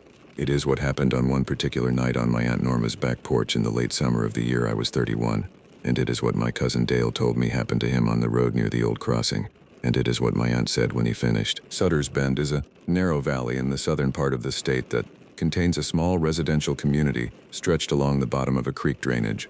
During the day, it looks like nothing remarkable at all. The houses sit at different elevations along the road that follows the creek, some up the slope on cut terraces, some close to the water, and the trees come close enough to the road that you drive through tunnel after tunnel of canopy in the warmer months. It has the quality most of these narrow valley communities have, which is that it looks lived in rather than established, meaning it grew up organically over a long period of time, rather than being laid out by any particular plan, and the result is a place that feels continuous with the land, rather than placed on top of it. You can see in the road itself how old the route is, the way it curves to avoid features that no longer exist, the way certain stretches run slightly too close to the water for what anyone would choose today of starting fresh. The road follows logic that was worked out a long time ago, and has simply remained, but the valley has a different character in the evening than it has during the day. And I noticed this the first time I visited as a child and have noticed it every time since. The southern ridge throws its shadow down early, well before the sun has actually set, and the bottom of the valley loses its light while the upper slopes are still fully lit, which creates a visual effect that I can only describe as the valley pulling itself inward. The creek changes sound at that transition too, or seems to, the way moving water sometimes does, when the ambient noise of a place shifts and the water becomes more audible by comparison. The hills press in. The canopy closes differently overhead. I am not a man given to atmospheric impressions as a general rule, but Sutter's Bend at dusk is not a general rule kind of place. It has its own relationship with the end of the day, and whatever that relationship is, it has been worked out over a much longer span of time than the community itself has existed. I was there because of my Uncle Howard, who had died the previous week of the cardiac event that everyone who knew him had been quietly expecting for some years. He had been a heavy man and a heavy eater, and a moderate but consistent drinker, and the doctor had been having the same conversation with him at every annual visit for a decade, and Howard had been nodding along at those visits and then continuing to live exactly as he intended, which in a way was the most Howard thing imaginable. He was 73 years old when he died, and he died in his own bed, and he had lived his whole life in Sutter's Bend, which was what he wanted. And the grief was real, but it was not the kind of grief that splits the world open. It was the grief of expected loss arriving on its own schedule, which is its own kind of hard thing. Quieter, but no less heavy. The funeral had been 2 days before that night on the porch. Aunt Norma was holding up in the way women of that generation hold up, which is to say she was fully functional and completely managing everything, and every so often her face would do something private and then recover before she let it go. She had been feeding people continuously since the funeral the way mountain families do with grief, converting it into the work of providing, and by the evening I am describing, most of the extended family had gone home, and it was just me and Dale and Norma left, sitting on the back porch with glasses of iced tea in the dark warmth of late summer. The kind of night where the air still holds the heat of the day, but the edge of the coming season is starting to be felt if you pay attention. The frogs and the insects were working at full register around the creek below the property, and the darkness past the edge of the porch light was the complete kind that only happens when you are far enough from a city that there is no ambient glow from anything. Dale is my mother's side of the family, Norma's son from her first marriage, And we have always had the kind of relationship that goes in and out of regular contact depending on what phase of life we are each in. He is 3 years older than me and works in HVAC out of a town about 40 minutes from the valley, has 2 kids in middle school now, and is one of those people who gives the impression of being uncomplicated without actually being uncomplicated. He is careful with what he says and when he says it, and this is a quality I have always respected in him because I know it comes from a place of genuine consideration rather than from social anxiety. When Dale speaks, he has generally already decided what the speaking requires and adjusted accordingly. So when he said that night that he had experienced what he called a situation out near the old crossing, I did not immediately write it off, because Dale was not a man who used the word situation casually. The old crossing is what the longtime residents of Sutter's Bend call a specific spot, about 3/4 of a mile downstream from the main bridge on the county road. Before the bridge was built, which according to the oldest family accounts happened sometime in the early part of the last century, the families in the valley crossed the creek at that particular point because the creek bed there is wider and shallower than elsewhere on that stretch, a natural ford that would have been practical before anyone had the resources or the need for permanent infrastructure. The creek runs over flat stones at the old crossing, and when the water is low in the late summer you can still see the smoothed path of use in the creek bed, the particular pattern of stones that were worn flat and stable by generations of passing weight. Nothing marks it officially. There is no sign. The road does not go near it. You have to know it is there to find it, and the people of the valley have always known it is there the way communities know the significant geography of their own place, through the accumulated passing of information that does not require documentation because the place itself remembers. Dale had been driving back from visiting a friend in the next county on a night in the previous October. He told us the time was somewhere close to 1 in the morning. He had made that drive plenty of times and knew it well, and he was not tired in any particular way that might account for what followed. He was on the county road approaching the valley from the eastern end, and as he came around the long curve that brings you in line with the creek drainage, his headlights began to dim. Not the sudden failure of an electrical problem, he said, but a gradual softening, as though the output was being reduced by a control he had no access to. He checked his dashboard and everything was reading normally. He tapped the headlight switch in the way you do when you suspect a connection, and nothing changed. The lights continued to dim slowly as he came through the last stretch of road before the point where the old crossing lies directly below the road bank, and then his engine cut out entirely. He said the car rolled for a short distance on its own momentum and came to a stop at the shoulder of the road. He tried to restart and got nothing. He sat in the silent car for what he estimated at 2 or 3 minutes, trying the ignition several more times, and then he got out to open the hood. He was not a man who panicked, he told us, and I believe that completely about Dale. But he did say that the moment he stepped out of the car he became aware of a quality in the air that he had no prior experience with. He said the temperature had dropped sharply, not the normal drop of a cooler night air coming through an open car door, but a cold that arrived with a sudden and sustained presence, the kind of cold you associate with early winter rather than late October in that region. He said his breath was showing in the air, which it had not been doing before he stopped, and that the visible breath was not a small wisp but a full cloud that lingered longer than it should have. And then he noticed the silence. He said the insects had stopped. He said this took him a moment to register because the absence of a constant sound is harder to notice than the presence of an unexpected one, but when it landed on him it landed fully. The frogs and the crickets that run continuously along that creek from late spring through October, the specific loud texture of that valley at night that anyone who has spent time there would recognize immediately, were completely absent. He said what was left was his own breathing and the sound of the water moving over the crossing stones below the road bank, and the water sounded different than it should have in that silence, more present and more directional than he had heard a creek sound before. He was standing at the front of his car with the hood up when he heard the sound from the direction of the old crossing. He told us this part slowly, looking at his glass of iced tea rather than at either of us. He said the sound was footsteps in water, not the quick light sounds of an animal moving through a creek, not the slap and splash of something crossing in a hurry. Slow, deliberate, heavy steps moving through water, with the measured pace of something that was not concerned about being heard, something that was moving at a pace it had chosen rather than a pace it needed. The sound was moving from the middle of the creek toward the near bank, which was the bank directly below where he was standing on the road shoulder. He said he did not move. He said this not as a characterization of his state of mind, but as a plain description of what his body did, which was nothing. He stood at the front of his car and looked toward the road bank and the darkness below it, and the stepping sound continued to approach the near bank, and the cold in the air around him intensified, rather than leveled off. He told us he could hear his own heartbeat in a way he had never heard it before, not racing but very loud and very clear, as though the silence had made it audible to him in a new way. He said at some point the stepping sound reached the bank and stopped, and the stopping was as deliberate as the movement had been, the final step placing itself and then holding. What came next was the part that changed the quality of his voice as he told it. He said there was a sound from the base of the bank below where he was standing. He struggled with how to describe it and tried several times before settling on something. He said it was a vocalization that was attempting to be language but was not language. Not an animal sound and not a human voice, but something arranged in the pattern and rhythm of speech without the actual content of speech.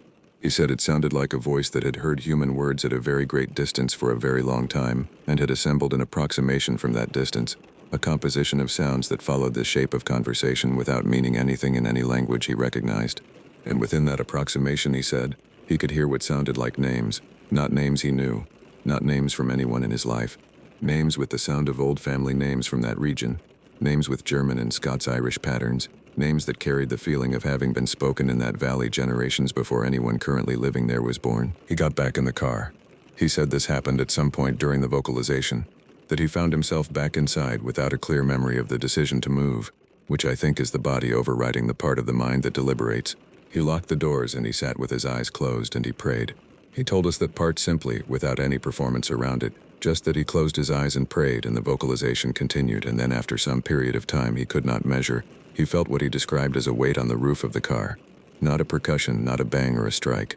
A weight settling onto the roof with a heaviness that came slowly, as though something was using the car to hold itself upright at the road level. He could feel the slight shift in the car's suspension. He sat completely still with his eyes closed and his hands pressed flat against his thighs, and he prayed, and the weight held for what he believed was 3 or 4 minutes. Then the insects came back. He said they returned all at once, as though they had never stopped. The full texture of the valley at night flooding back in a single moment. The weight on the roof was gone. He opened his eyes and the darkness outside the car windows was ordinary darkness. Nothing positioned at the glass. Nothing visible on the road bank or along the shoulder. He turned the ignition and the engine started on the first try. The headlights coming on at full brightness, as though whatever had been reducing them had simply withdrawn its attention. He drove out of the valley without stopping and without checking his mirrors for the first mile, and he did not return to Sutter's Bend that night. When Dale finished, I looked at Aunt Norma. I want to be honest about what I was expecting. I was expecting her to offer him a reasonable explanation, the way older adults sometimes do with younger ones when the younger one has frightened themselves in the dark, even when the younger one is a grown man in his late 30s with 2 kids and a mortgage and 16 years of practical working experience. I was expecting the gentle deflation of the account, the suggestion of fatigue or a highway hypnosis state or an animal larger than he had estimated. I was expecting her to give him the socially comfortable version of what had happened and let the night move on. She did not do that. She looked at him for a long moment with the expression of someone who has just heard something confirmed, rather than something new, and then she turned and looked out at the darkness past the edge of the porch light, toward the tree line and the slope behind the property, and she was quiet for a length of time that I did not interrupt.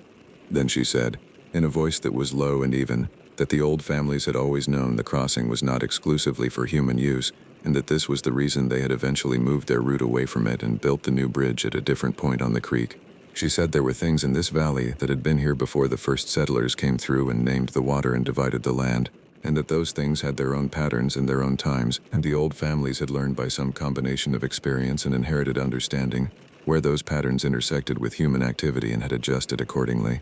The bridge had not been built for convenience alone, she said. It had been built to restore a separation that the ford had disrupted for too long. She said all of this quietly, not dramatically.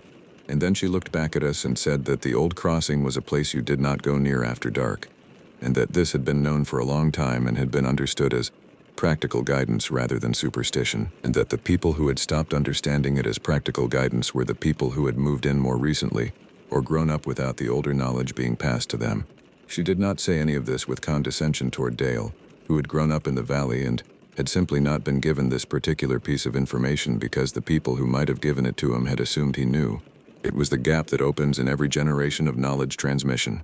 The assumption that understanding was inherited when in fact it was not explicitly passed. I have thought about what she said many times in the years since. I have thought about the structure of it the way I thought about things my grandmother on my father's side used to say. Turning the pieces over individually to see what they were each doing. The acknowledgement that something was there. The description of it not as supernatural but as prior, older, possessing its own patterns and its own schedule. The human response over time not as confrontation or exorcism or any of the frameworks that formal religion or modern rationalism would reach for.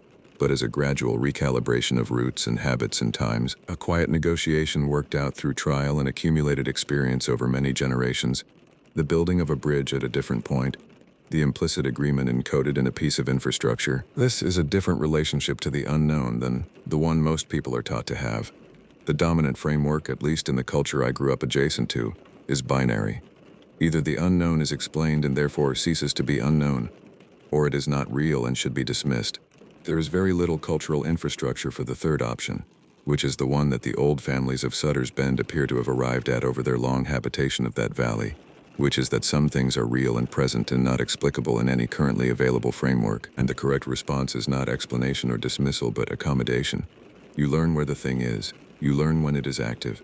You arrange your life so that your patterns and its patterns do not intersect at the wrong points. You build your bridge somewhere else, and you stop using the ford. What Dale had experienced at the old crossing was, in this understanding, not a haunting and not a horror, and not evidence of anything supernatural in the conventional sense. It was a boundary that had been marked and then inadvertently approached by someone who did not know the boundary was there, because the marking of it had not been maintained with enough consistency to reach him. The information had thinned across a generation. He had driven past the old crossing at the wrong time without knowing there was a wrong time. And the wrong time had made itself known to him in the way it makes itself known, and he had survived it because he had the fundamental good sense to be still and wait. That the engine and lights had failed first, and had restored themselves when the episode was over, struck me on the porch that night as the most unnerving detail, because mechanical failure of that specific pattern, complete shutdown followed by immediate full restoration, does not correspond to any standard electrical or fuel system failure mode I am aware of. Dale knows HVAC and automotive systems well enough that he would have recognized a standard explanation if one existed. He had checked the car thoroughly the following morning and found nothing. Norma did not go to bed that night until well past 1 in the morning. The three of us sat on that porch for a long time after Dale finished his account, not talking about the crossing anymore, talking about Howard and the garden and what Norma was going to do about the back fence that he had been meaning to fix for 2 years and had not gotten to. The ordinary things. The things that need doing after someone is gone. The frog and insect sound from the creek below the property ran all through the conversation, full and constant and completely itself, and I was aware of it in a way I had not been before I sat down that evening. I stayed in the valley for 3 more days after that night, helping Norma with the things a house needs immediately after a death, the paperwork, the decisions about belongings, the small practical repairs that a long-widowed woman and her recently absent nephew could get through together in a few days with some focus. I drove past the point on the county road above the old crossing each of those days, going and coming from the hardware store in town.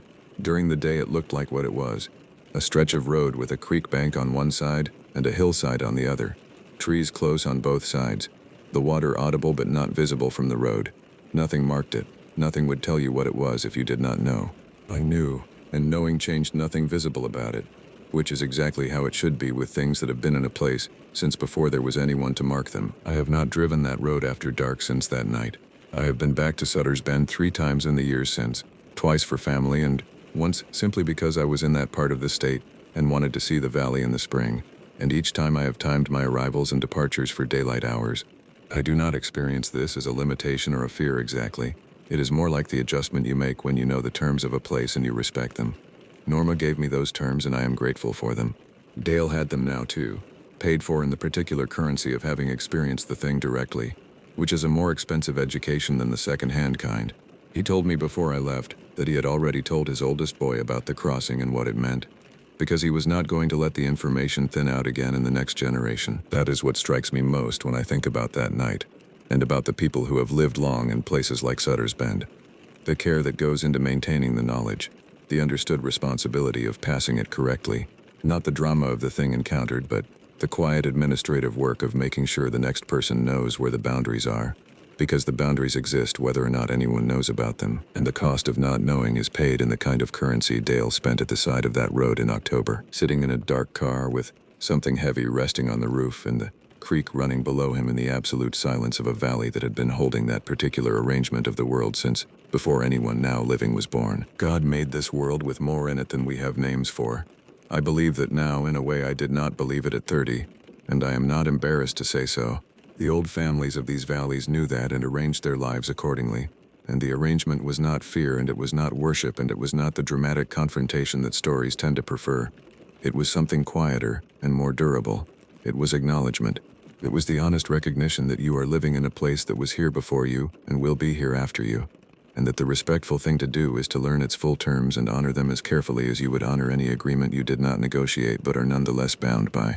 This is not weakness. In the mountains, among the people who have stayed long enough to know the land completely, I have come to believe it is the oldest and most serious form of intelligence there is.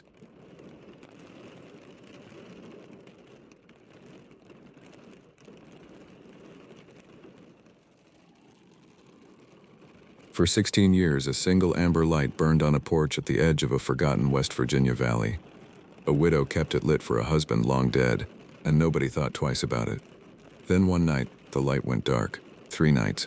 Then her car was gone. When she finally came back, thinner and hollow-eyed, she told my mother why she had turned it off, and what had been coming down from the ridge in the dark, orienting toward that amber glow like a moth in reverse. My grandmother warned me about that ridge when I was 12. She said something lived up there that was older than any family in the hollow, and that as long as we did our work, it would do it. I did not understand her then. I understand her now. This is the story of a light, a ridge, and the terrible arithmetic of what it cost to keep faith with the dead. I grew up in a place most maps don't bother labeling correctly. It was called Cedar Hollow, and it sat tucked inside the northeastern corner of West Virginia in Grant County, wedged between 2 ridgelines that kept the valley floor in shadow until well past 9 in the morning during the winter months. When I was a child, the whole community ran somewhere around 200 people if you counted the farmsteads scattered across the surrounding hills, and counting those required a generous definition of the word community. We had a post office that doubled as the place where retired men spent their mornings arguing about the weather, a volunteer fire department that showed up reliably when someone's barn caught, one church that had been repainted so many times the clapboard underneath had probably forgotten its original color, and a general store that served simultaneously as meeting hall, social club, and the closest thing we had to a town square. Anything beyond what those 4 things could offer meant a 45-minute drive on county roads that became legitimately dangerous from January through March. Cedar Hollow was isolated in the way those hill communities tend to be, not just geographically but in the texture of daily life, as though the surrounding ridges created their own quiet gravitational field that kept time moving slightly differently inside them than outside. Things that happened inside stayed inside. Things that were known inside stayed known inside. The particular quality of knowledge that accumulates in small mountain communities over long generations is not the same kind of knowledge that reaches other places, and I say that without judgment in either direction. It simply means the information is stored differently, passed differently, and received differently than what you find elsewhere. My grandmother used to say that Cedar Hollow had been quietly eating its own secrets since before the Civil War, and would keep eating them long after everyone currently living there was buried in the ground. I want to be careful about how I describe her, because who she was shapes everything that follows. She was not a superstitious woman, that is the first thing. She was a practical mountain woman who raised 4 children in a house without central heating until late in the 1970s, who kept a kitchen garden every single year until she was 78 and her knees finally gave her an argument she could not win, who attended the same church for 61 consecutive years without ever accepting everything she heard there at face value. She had a very clear internal mechanism for sorting what was real from what was not, and the things she placed in the real category she discussed with exactly the same matter-of-fact directness she used to tell you the garden needed rain or the truck needed oil. When she said something had weight, the weight was not decorative. She was not building atmosphere. She was reporting. She told me once, when I was around 12 or 13, that the ridge running high above our community had always held something on it that wasn't an animal you could name. She was not trembling when she said it. She was not leaning forward. She was braiding something in her hands at the kitchen table in the late afternoon, and she said it the way she said most things that carried significance, which was, without dramatic pausing, embedded inside practical instruction as though the instruction and the explanation were the same thing. She had been telling me to be back inside before dark when I was up on the hillside, and when I pushed her on why, she set her work down and looked at me with the expression she used when she was deciding how much to explain against how much to simply state. And she said this: "There is something on that ridge that has been up there longer than any family in this community, and it does its work and we do ours, and as long as we remember to do our work inside before dark, those 2 things stay separate." That was the complete explanation. I never got more than that from her on the subject, which in itself told me something, because my grandmother was not a woman who withheld out of carelessness. I have turned the structure of what she said over in my mind many times since. The acknowledgement, the long presence, the coexistence, the boundary that kept the 2 things from meeting, the practical behavior, going inside before dark, that maintained that boundary. She was not speaking in metaphor. My grandmother did not speak in metaphor when the subject was serious. What she was describing was a working arrangement, an inherited understanding, and she was passing it to me the way you pass any practical knowledge, quietly, without ceremony, at the kitchen table on an ordinary afternoon. I was 12 years old and I did not have the framework to fully receive it, but the shape of it stayed with me, the way certain shapes stay even when you cannot name what you are holding. I left Cedar Hollow when I was 22. There was a woman and a job in Morgantown that I had told myself a story about, and by 24 both had come undone in the particular way things come undone when they are built on expectation rather than fact. I spent another year in an apartment I could barely afford, working a job I had no investment in, waiting for some internal shift that never arrived. I was 25 when I drove the county road back toward home, and the hills on either side of the car looked exactly as they had every time I had ever seen them, and something in my chest unclenched in a way I did not have language for. My parents were still in the same house at the end of Kettle Fork Road, which terminates at a wooden bridge that floods each spring with such reliability that my father had it written in the maintenance calendar like an appointment. The nearest neighbor was a woman named Beverly Crane. She was in her late 60s, lived alone on her property, and had for as long as I could remember. Her husband Gene had died about 16 years before I came back, lost in a tractor accident on the hillside above their barn, and she had never remarried.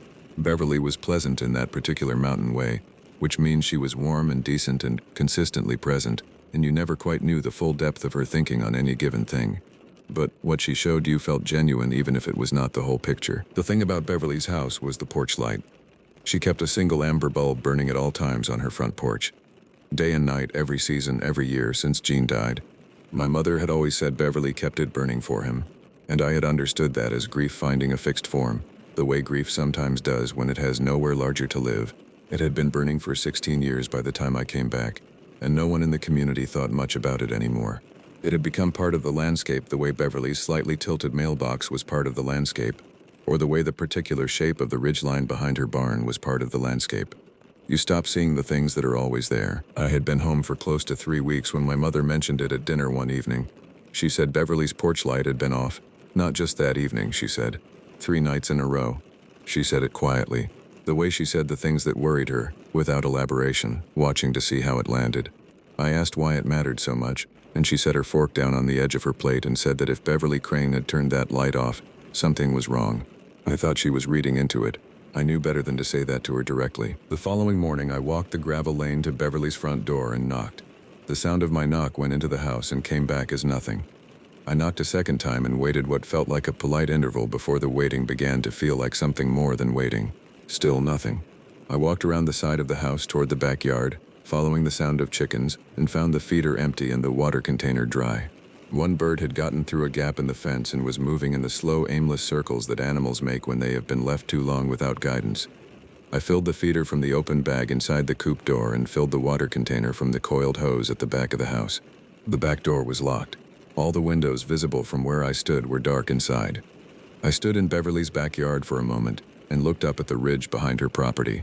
The ridge was all tree line and gray sky, nothing moving on it in the middle of the morning. But I looked for longer than I needed to before I walked back to the road. That night I went to the front porch after my parents went to bed. I stood on the steps and looked out across the field toward Beverly's house, which was completely dark, and then I looked up at the ridge behind it. I want to describe what I saw as carefully as I can because the careful description is the part that matters. There was a light moving along the high tree line. It was not a flashlight beam. A flashlight beam has a sharp defined cone to it, a clear origin point. What I saw was a diffuse low glow, more like something luminous than something battery-powered, and it moved at a walking pace along the top of the ridge with an evenness that suggested deliberate movement, the consistent pace of something checking its own territory rather than crossing it. I watched it cover approximately a quarter-mile of ridgeline. It did not speed up. It did not stop to investigate one point over another. It moved with a patience that I found difficult to hold a thought against. After about 15 minutes of this, it stopped. It held still at one point on the high tree line for several minutes, and I stood on the porch steps below in the dark of the yard holding my breath without deciding to. And then the light went out. Not dimming, not fading slowly the way a flashlight does when you walk it behind a hill. It was present and then it was not present. I stood on the porch a while longer. The valley was doing what it always does at that hour. The creek running its low sound, the tree frogs filling the middle distance. The ordinary sounds of that place were exactly as they had always been, which was almost stranger than if they had stopped entirely. because it meant that whatever I had been watching from the porch steps was not disturbing anything. It was simply there, moving along the high ridge, doing whatever it was doing, and the valley below had no reaction to it at all. I went back inside and sat in the kitchen and drank a glass of water and sat with the plainness of what I had seen, which was a light moving along a ridge line in a place where my grandmother had told me 45 minutes of practical advice when I was 12 years old. I thought about the structure of what she had said, the two things staying separate, the work that kept them separate. I thought about the amber bulb on Beverly's porch that had been burning for 16 years and was now dark for the third night in a row. Beverly's car was gone 2 mornings after that. My mother confirmed it herself by walking the road and came back and told me the driveway was empty and the door went unanswered and the chickens were in poor condition again. We called the county sheriff's office that afternoon. A deputy came out around 4, a young man with a calm, professional manner, the kind that comes from seeing enough variations of alarm that you learn to stay in front of it rather than inside it. He sat at the kitchen table and took down everything we told him, when the light went off, when the car was last seen, what Beverly's general routine was, whether she had family we knew of. He asked about her health, and my mother mentioned some blood pressure trouble from a few years back. He wrote it down carefully and said he would file a missing persons report and that Beverly had every right to travel without telling anyone, and that in his experience that was typically what had happened. He thanked us and left, and the sound of his cruiser on the gravel lane faded out toward the county road and the house was quiet again. The 11 days that followed had a quality I find hard to describe without either overstating or understating it. Nothing changed. My parents kept their routines. I helped my father work on the back fence one afternoon, replaced 2 rotted posts and restrung the wire. I drove into Thomas twice for supplies. Everything moved at its usual pace and the days had their usual shape. But Beverly's dark house sat across the field in a way that an ordinary empty house does not sit. You would find yourself looking over at it when you had not intended to. Not because anything was happening there, but because nothing was happening there, and the nothing had a particular weight. My mother began checking out the kitchen window each morning before she started the coffee. Before I tell you what Beverly found waiting for her on that ridge, take a moment to like this video, leave a comment, and subscribe to the channel. The stories I tell here come from places the maps get wrong and you will not want to miss what comes next. She never said anything about it, and I never mentioned that I noticed. I was splitting firewood along the side of the house when Beverly came back. I heard her tires on the gravel before I saw the car, and I set the axe down in the block and watched her pull into the driveway. She got out slowly, the way a person gets out of a car when they have been sitting still for a long time and the body has stiffened around the stillness. She looked thin, not the thinness of illness exactly, but the thinness of someone who has not been eating at their normal rhythm, whose face has lost the small daily fullness of a regular life, and there were shadows under her eyes that I did not remember seeing before. I called her name from across the field. She looked over at me and gave me a small, tight smile, the kind that says I see you and means I cannot open this right now, and she went inside without a word. The porch light came on that evening. I saw it from the kitchen window while I was washing up before dinner, that amber glow in the same spot where it had always been, and something in my chest that had been carrying something for 11 days set it down. My mother went over to visit Beverly about a week after she came back. She gave it that long, which was the calculation her instincts made between giving enough room and showing enough care. She came back and sat down at the kitchen table and told me what Beverly had said, and I have turned it over many times in the years since. Beverly had said she turned the light off because something had begun coming down from the ridge above her property at night. It had been happening for several weeks before she made the decision to turn the light off, and she had not said anything to anyone in that time because she did not have language for it that she trusted enough to use. She described it as a presence rather than an animal, and I want to stay with that distinction for a moment because it carries weight coming from a woman who had lived on that land for nearly 40 years and who knew every animal that moved through those hills at night and how each one moved. She was not confused about what an animal looked and sounded like. She was not a frightened woman who saw a bare shadow and imagined something worse. She was a woman who had spent 4 decades alone on that property after her husband died, who had learned the specific vocabulary of the land around her by necessity. And what she was saying was that this was not in that vocabulary. She said it had been orienting toward the light, moving toward the house each night, and the amber bulb on the porch giving it a point to move toward. When she turned the light off, the movement stopped. When the movement stopped, she packed a bag and went to stay with a friend in Elkins for 10 days, and when she came back she turned the light on again, because the light had been for Jean. She said that part plainly. She was not willing to give that up. There is something that I return to again and again about what Beverly did, and it is not the part that most people would find remarkable. What I return to is the quality of her decision-making. She did not call anyone, she did not make it into a story she told around town. She did not try to explain it or disprove it or find a category for it that made it manageable by daylight. She identified the relationship between the light and the movement. She modified the light. She waited a sufficient length of time. She came back and resumed her life on her own terms, and with her grief intact. This is a different relationship to the inexplicable than the one most people carry. Most people want one of two things from the inexplicable. They want it explained or they want it dismissed. Beverly wanted neither. She wanted to know what her part in it was, and she wanted to do her part correctly. That is the mountain way of it, I think. And it is also my grandmother's way of it, and I suspect it is wiser than anything I learned in the years I spent elsewhere. I stayed in Cedar Hollow for another 8 months before I moved back to Morgantown with more realistic expectations and a better sense of what I was actually looking for. The concrete driving job out of Thomas kept me honest and gave me enough distance to think clearly for the first time in a couple of years. Beverly and I developed a quiet habit of waving to each other in the mornings across the field. She left things on the porch occasionally, tomatoes when her garden was heavy with them, a jar of something put up in the fall. She never mentioned the 11 days, and I never asked. The amber porch light burned every night I was there, without exception, and when I finally packed my truck and drove back out the county road for the last time, I looked in the rearview mirror and it was there in the early evening dark, exactly as it had always been, doing the same thing it had always done. I am not sure what to tell you about the light I watched on the ridge that night. I know how long I stood watching it, and I know how it moved, and I know what it looked like against everything else you see in the dark of hill country. The distant fixed lights of isolated houses on far properties, the cold point of a cell tower 2 counties over, the occasional high beams of a logging truck on a mountain road. This was none of those things. It was slow and low and consistent, and it moved with a patience that I found difficult to hold a steady thought against. I have spent years deciding how to think about it, and I have mostly arrived at not thinking about it in terms of category at all. My grandmother gave me that, or she gave me the framework for it at least. The thing on that ridge has been there longer than any family in this community. It does its work. We do ours. The doing of our work correctly is what keeps the two things separate, and I believe she meant that plainly, practically, without mysticism in any direction. What I think about most now, when Cedar Hollow comes back to me, which it does more than you might expect, is the porch light itself. 16 years of amber light burning at the edge of a small valley in West Virginia.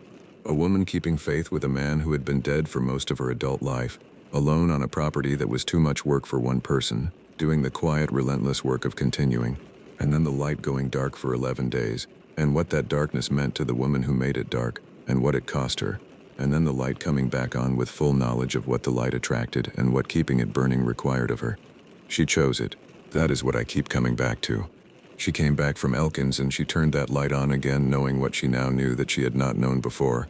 And she stood in the amber glow on her front porch and she made her peace with the terms, and she did not ask God to change the terms, she just agreed to them and went on. I think that is its own kind of courage, distinct from the kind that announces itself.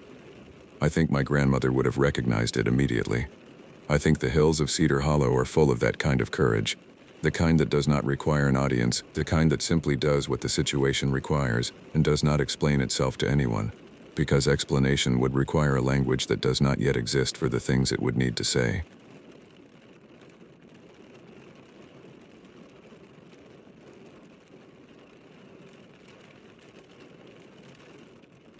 For 4 generations, nobody in my family ever went past the boulder at the top of our land. The strange part is, none of us could remember who taught us that rule. My brothers and I had that conversation on a Saturday evening in late October, on the screened porch at the back of our parents' house. The temperature was dropping fast after sunset, the kind of cold you can smell coming. We had drinks in our hands and nothing pressing to discuss. And somewhere in the middle of that easy, wandering conversation, my brother Caleb brought up the upper trail. He did not make a dramatic thing of it. He said, almost to himself, that he had been thinking about the property lately, specifically about the way all 3 of us had grown up treating the boulder at the top of the trail as the natural endpoint, the place you went to and then came back from.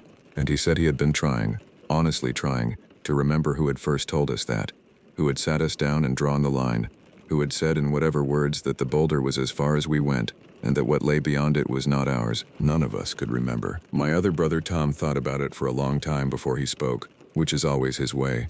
He turns a question over carefully before he commits to an answer, and what he finally said was that he thought some things get absorbed by a person before that person has the language or the memory structure to hold them as a story. He said some knowledge enters through the texture of childhood itself, through the way adults move in certain spaces, and the things they choose not to do as much as the things they do. You pick it up the way you pick up an accent, without ever being formally taught, until it becomes part of how you understand the world. Maddie, our sister, said nothing for a while. Then she said, "Or you forget you were ever told, because you were too small to hold the words. But you held the rule." I think she was right. I think that is exactly what it was. I want to tell you about the property, because the land is part of this in a way that cannot be separated from the rest. The property came to our family through our great-grandfather, who bought it in 1906, around 240 acres in a part of the state that still carries the old, heavy feel of original country. The kind of place where the landscape gives the impression of having been doing what it does for a very long time before people got involved, and of being perfectly prepared to go back to that once people are finished. The lower portion of the land is pasture and creek bottom, with a wide, slow-moving stretch of water along the eastern edge that our grandfather used to fish in the mornings before anyone else was awake.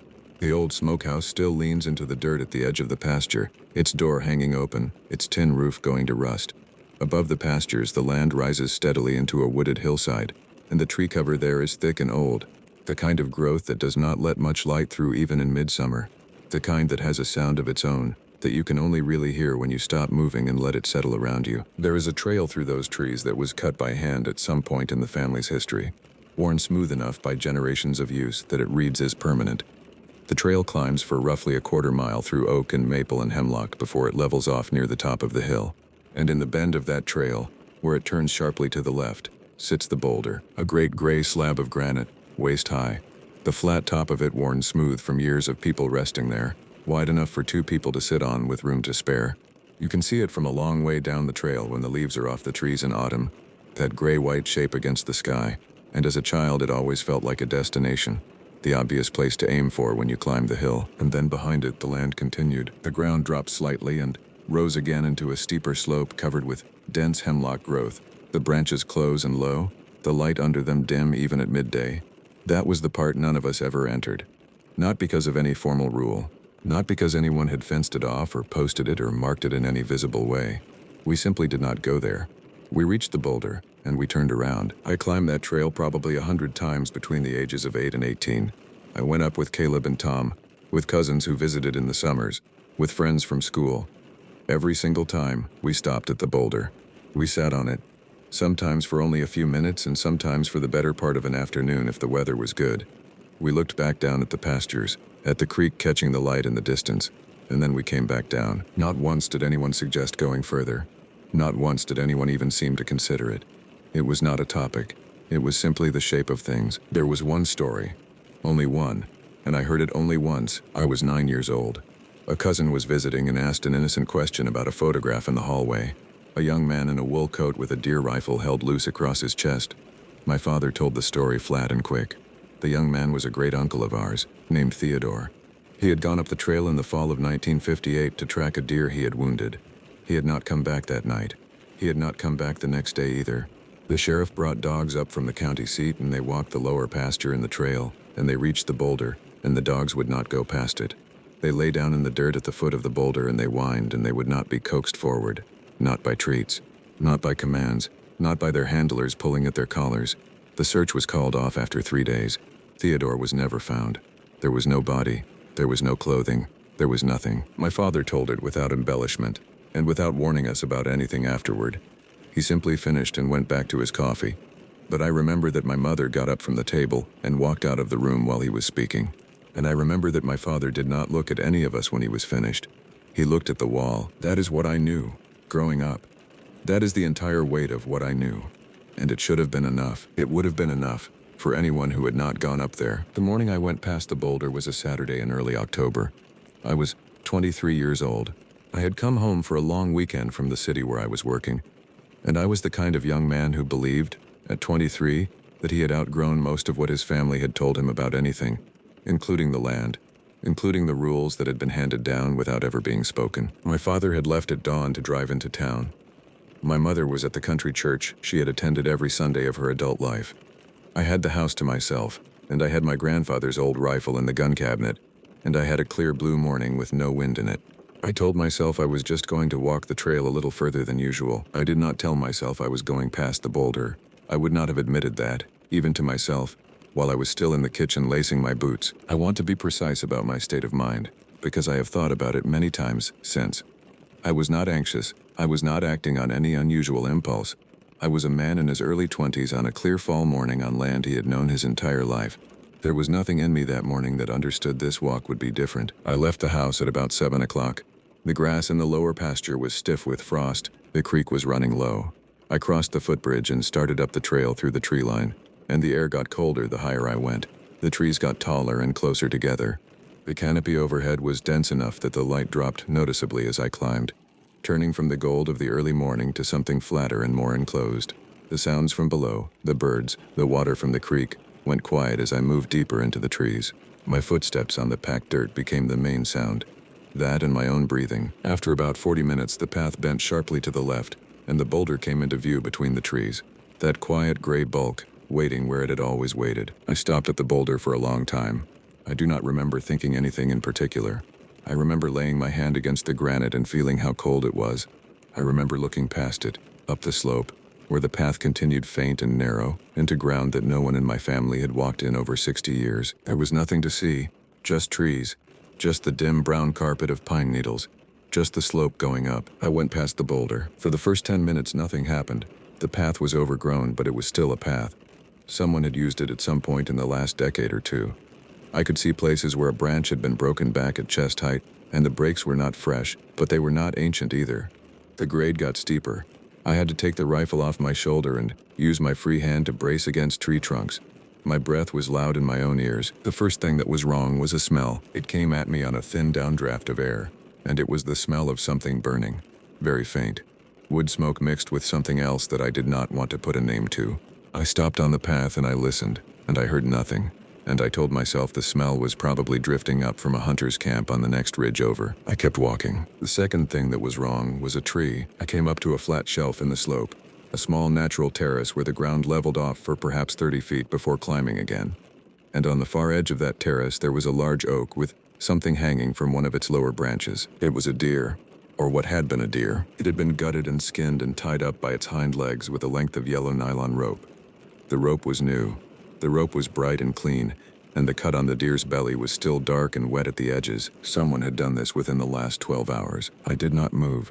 I stood at the edge of the terrace with the rifle in my hands, and I tried to think clearly. The smell of smoke was stronger here. I could see now, past the oak, a thin gray thread of smoke lifting from somewhere further up the slope, threading up between the branches in a way that was almost gentle. I should have turned around. I knew I should have turned around, but there was a thing in me that wanted to see, that needed to see. What was up there? I told myself I would go just a little further. I told myself I would be quiet.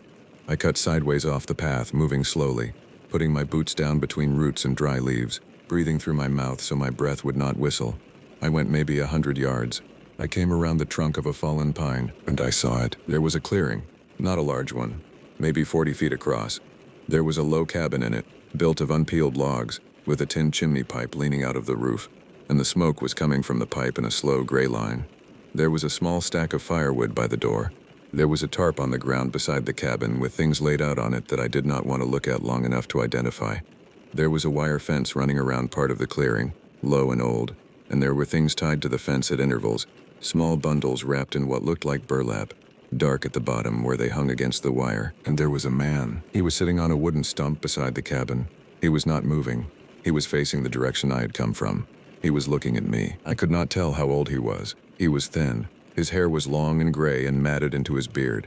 He was wearing dark clothes that did not look like clothes you could buy in any store I had ever been in. Layers of cloth and hide stitched together with what might have been sinew or twine. He had a long shape across his knees that was almost certainly a rifle. He did not stand up. He did not call out. He just looked at me. And here is the part I cannot stop thinking about, even now, 8 years later.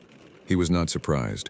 There was no flicker of alarm on his face, no moment of recalculation. He had known I was there before I had come around the fallen pine. He had probably known I was there from the moment I had laid my hand on the boulder. He had been sitting on that stump waiting for me to finish closing the distance, and then, very slowly, without taking his eyes off me, he raised one hand. He pointed back down the slope. The way I had come, I turned. I started walking. Then I started running. I do not remember most of the rundown. I remember the sound of my own boots and the sound of my own breathing. I remember stumbling once badly on a root and going down on one knee and tearing my pants and not feeling it. I remember the boulder coming up out of the trees in front of me like a thing rising to meet me, and I remember slapping my hand against it as I went past, as if I were tagging a base in a children's game. I did not stop running until I was back at the house. I came in through the kitchen door, and I locked it behind me. I put the rifle on the table. I sat down in a chair. My hands were shaking so badly that I could not pour myself a glass of water from the pitcher on the counter. I sat there for over an hour before I trusted my legs to carry me into the living room. I did not tell anyone what I had done that day. I did not tell my father when he came home from town. I did not tell my mother when she got back from church. For 2 days I walked around the house quiet, and I ate my meals, and I answered when I was spoken to, and I told no one. I was not embarrassed, exactly. I was not ashamed. It was that I did not know how to find the words for what I had seen, and I did not know what it would mean if I tried to say them out loud. On Monday morning, I drove back to the city. That summer, my father had a small stroke, a minor one. He was kept in the hospital for 3 nights for observation. While he was there, I sat with him alone in his room one evening, and I told him all of it. The deer hanging from the oak, the smoke, the clearing, the cabin, the man on the stump and the long shape across his knees, and the hand pointing back down the mountain. My father listened to me without interrupting. He listened to me the way he had listened to me when I was a small boy and I would come to him with some long and complicated grievance. When I had finished talking, he closed his eyes for a moment and he sat very still in the hospital bed. Then he told me what he had not told me before. There had not been only Theodore. Before Theodore, in 1929, there had been a hired hand my great-grandfather had taken on for the spring. The hired hand had walked up past the boulder one afternoon to look for a stray calf, and he had not come back. My great-grandfather had gone up himself, just once, just to the boulder, and he had stood there and he had called the hired hand's name into the trees for an hour, and there had been no answer. After that, he had walked back down to the house and he had nailed a wooden board across the path above the boulder. The board had stood there for 40 years. In 1971, a neighbor's boy, 14 years old, had crossed onto our land while hunting with a friend, and the two of them had gone up the path together. The friend had turned back at the boulder, scared by something he could not name, and he had waited at the foot of it for 2 hours, and the boy had never come back. The county had searched for a week.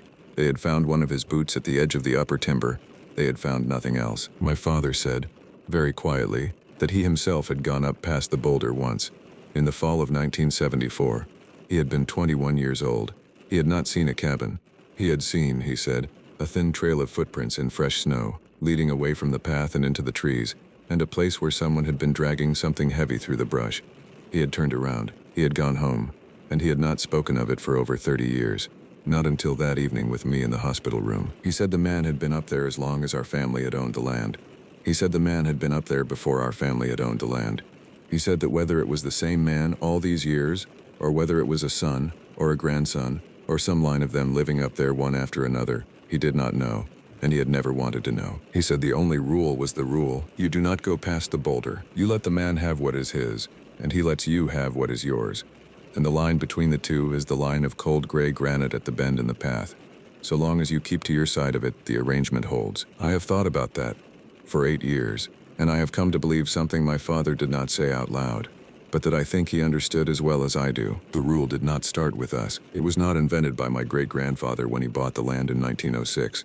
The man who sold him the property warned him about it at the time of the sale. The deed runs to the boulder. The deed runs no further. Whatever is on the other side of the boulder is not yours to walk on, and you would do well not to. Whoever wrote the deed in the 1800s knew the line. Whoever sold the land to whoever wrote the deed knew the line. Somewhere back in a part of the country's history that is not in any book, somebody walked up that slope, and somebody learned what was up there, and somebody came back down and made a rule about it. And then they made sure that rule got passed on, not as a story. Stories get embellished and forgotten, not as a warning.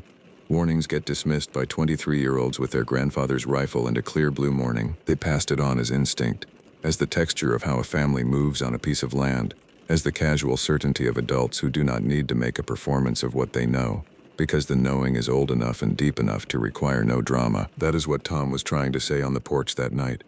That is what Maddie meant when she said, "You forget you were ever told." The boundary was not invented. It was earned, probably more than once, and the people who earned it spent their remaining years making sure that knowledge was passed on in the deepest possible way, below the level of memory, into the level of instinct. Our family had been keeping its distance from that slope for 4 generations. It held for every single one of us, until it didn't hold for me. I think about him most at night. I think about the man on the stump. I think about how he did not stand up, I think about how he did not raise his rifle and shoot me, though he could have, easily, and no one would ever have found me. The body of a young man who had wandered off the path on his family's own land would have lain up there for 100 years, and the rain and the cold and the animals would have done the rest, and no sheriff would ever have come knocking on the door of the cabin in the clearing. He could have. He did not. I think about the slow way he raised his hand and pointed me back down the slope. He was not afraid. He was not angry. He was something quieter than either of those things. He was a man who had been told, perhaps once and perhaps many times, that the land below the boulder belonged to the people in the white farmhouse at the bottom of the slope, and that he was to leave them alone so long as they left him alone. And that morning I had walked into his half of the arrangement, and he was, in his way, walking me back out of it. He let me go. He let me go because the rule cuts both ways. My father is gone now. He died 2 winters ago. The land has passed to my brother Caleb, who lives there with his wife and his 2 small children. Caleb keeps the lower pasture mowed and the smokehouse standing, and he walks the trail through the tree line once a month with a rifle on his shoulder. But he turns around at the boulder. Every time.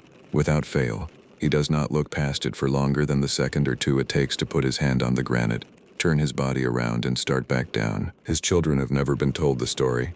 They are too young, and I have come to believe, the way my father believed, that they should not be told as a story at all. They will learn it the way I should have learned it, the way I almost learned it, before I ruined the lesson by needing to see for myself. Through the texture of how their father moves on that land, through what he does without explaining, through the shape of 100 ordinary moments on that property that will add up, gradually, to a felt understanding that the boulder is the end of what belongs to us. They will carry it the way I carried it, before I tested it, as a reflex, as something below conscious thought, as knowledge that does not need to identify itself in order to function, and I hope it holds for them the way it should have held for me. The mountain does not belong to our family. Our family belongs to the mountain. We exist on it under terms the mountain sets, and there are portions of it that were never ours to enter or to understand. The lower pastures, the creek, the tree line, the trail as far as the boulder, all of that has been granted to us. Beyond the boulder is something else, and that something else has proven its patience and its presence over 120 years of an arrangement we did not write and cannot rewrite. I will not be going back to the property this year. I do not think I will be going back next year either. When I do go back eventually, I will not walk into the tree line at all. I will sit on the porch and I will drink coffee with my brother, and I will watch the lower pasture in the long evening light. I will not look up the slope toward the place where the path bends, and I will not think about what is sitting on a stump somewhere up there in the trees, breathing the same cold air I am breathing, waiting,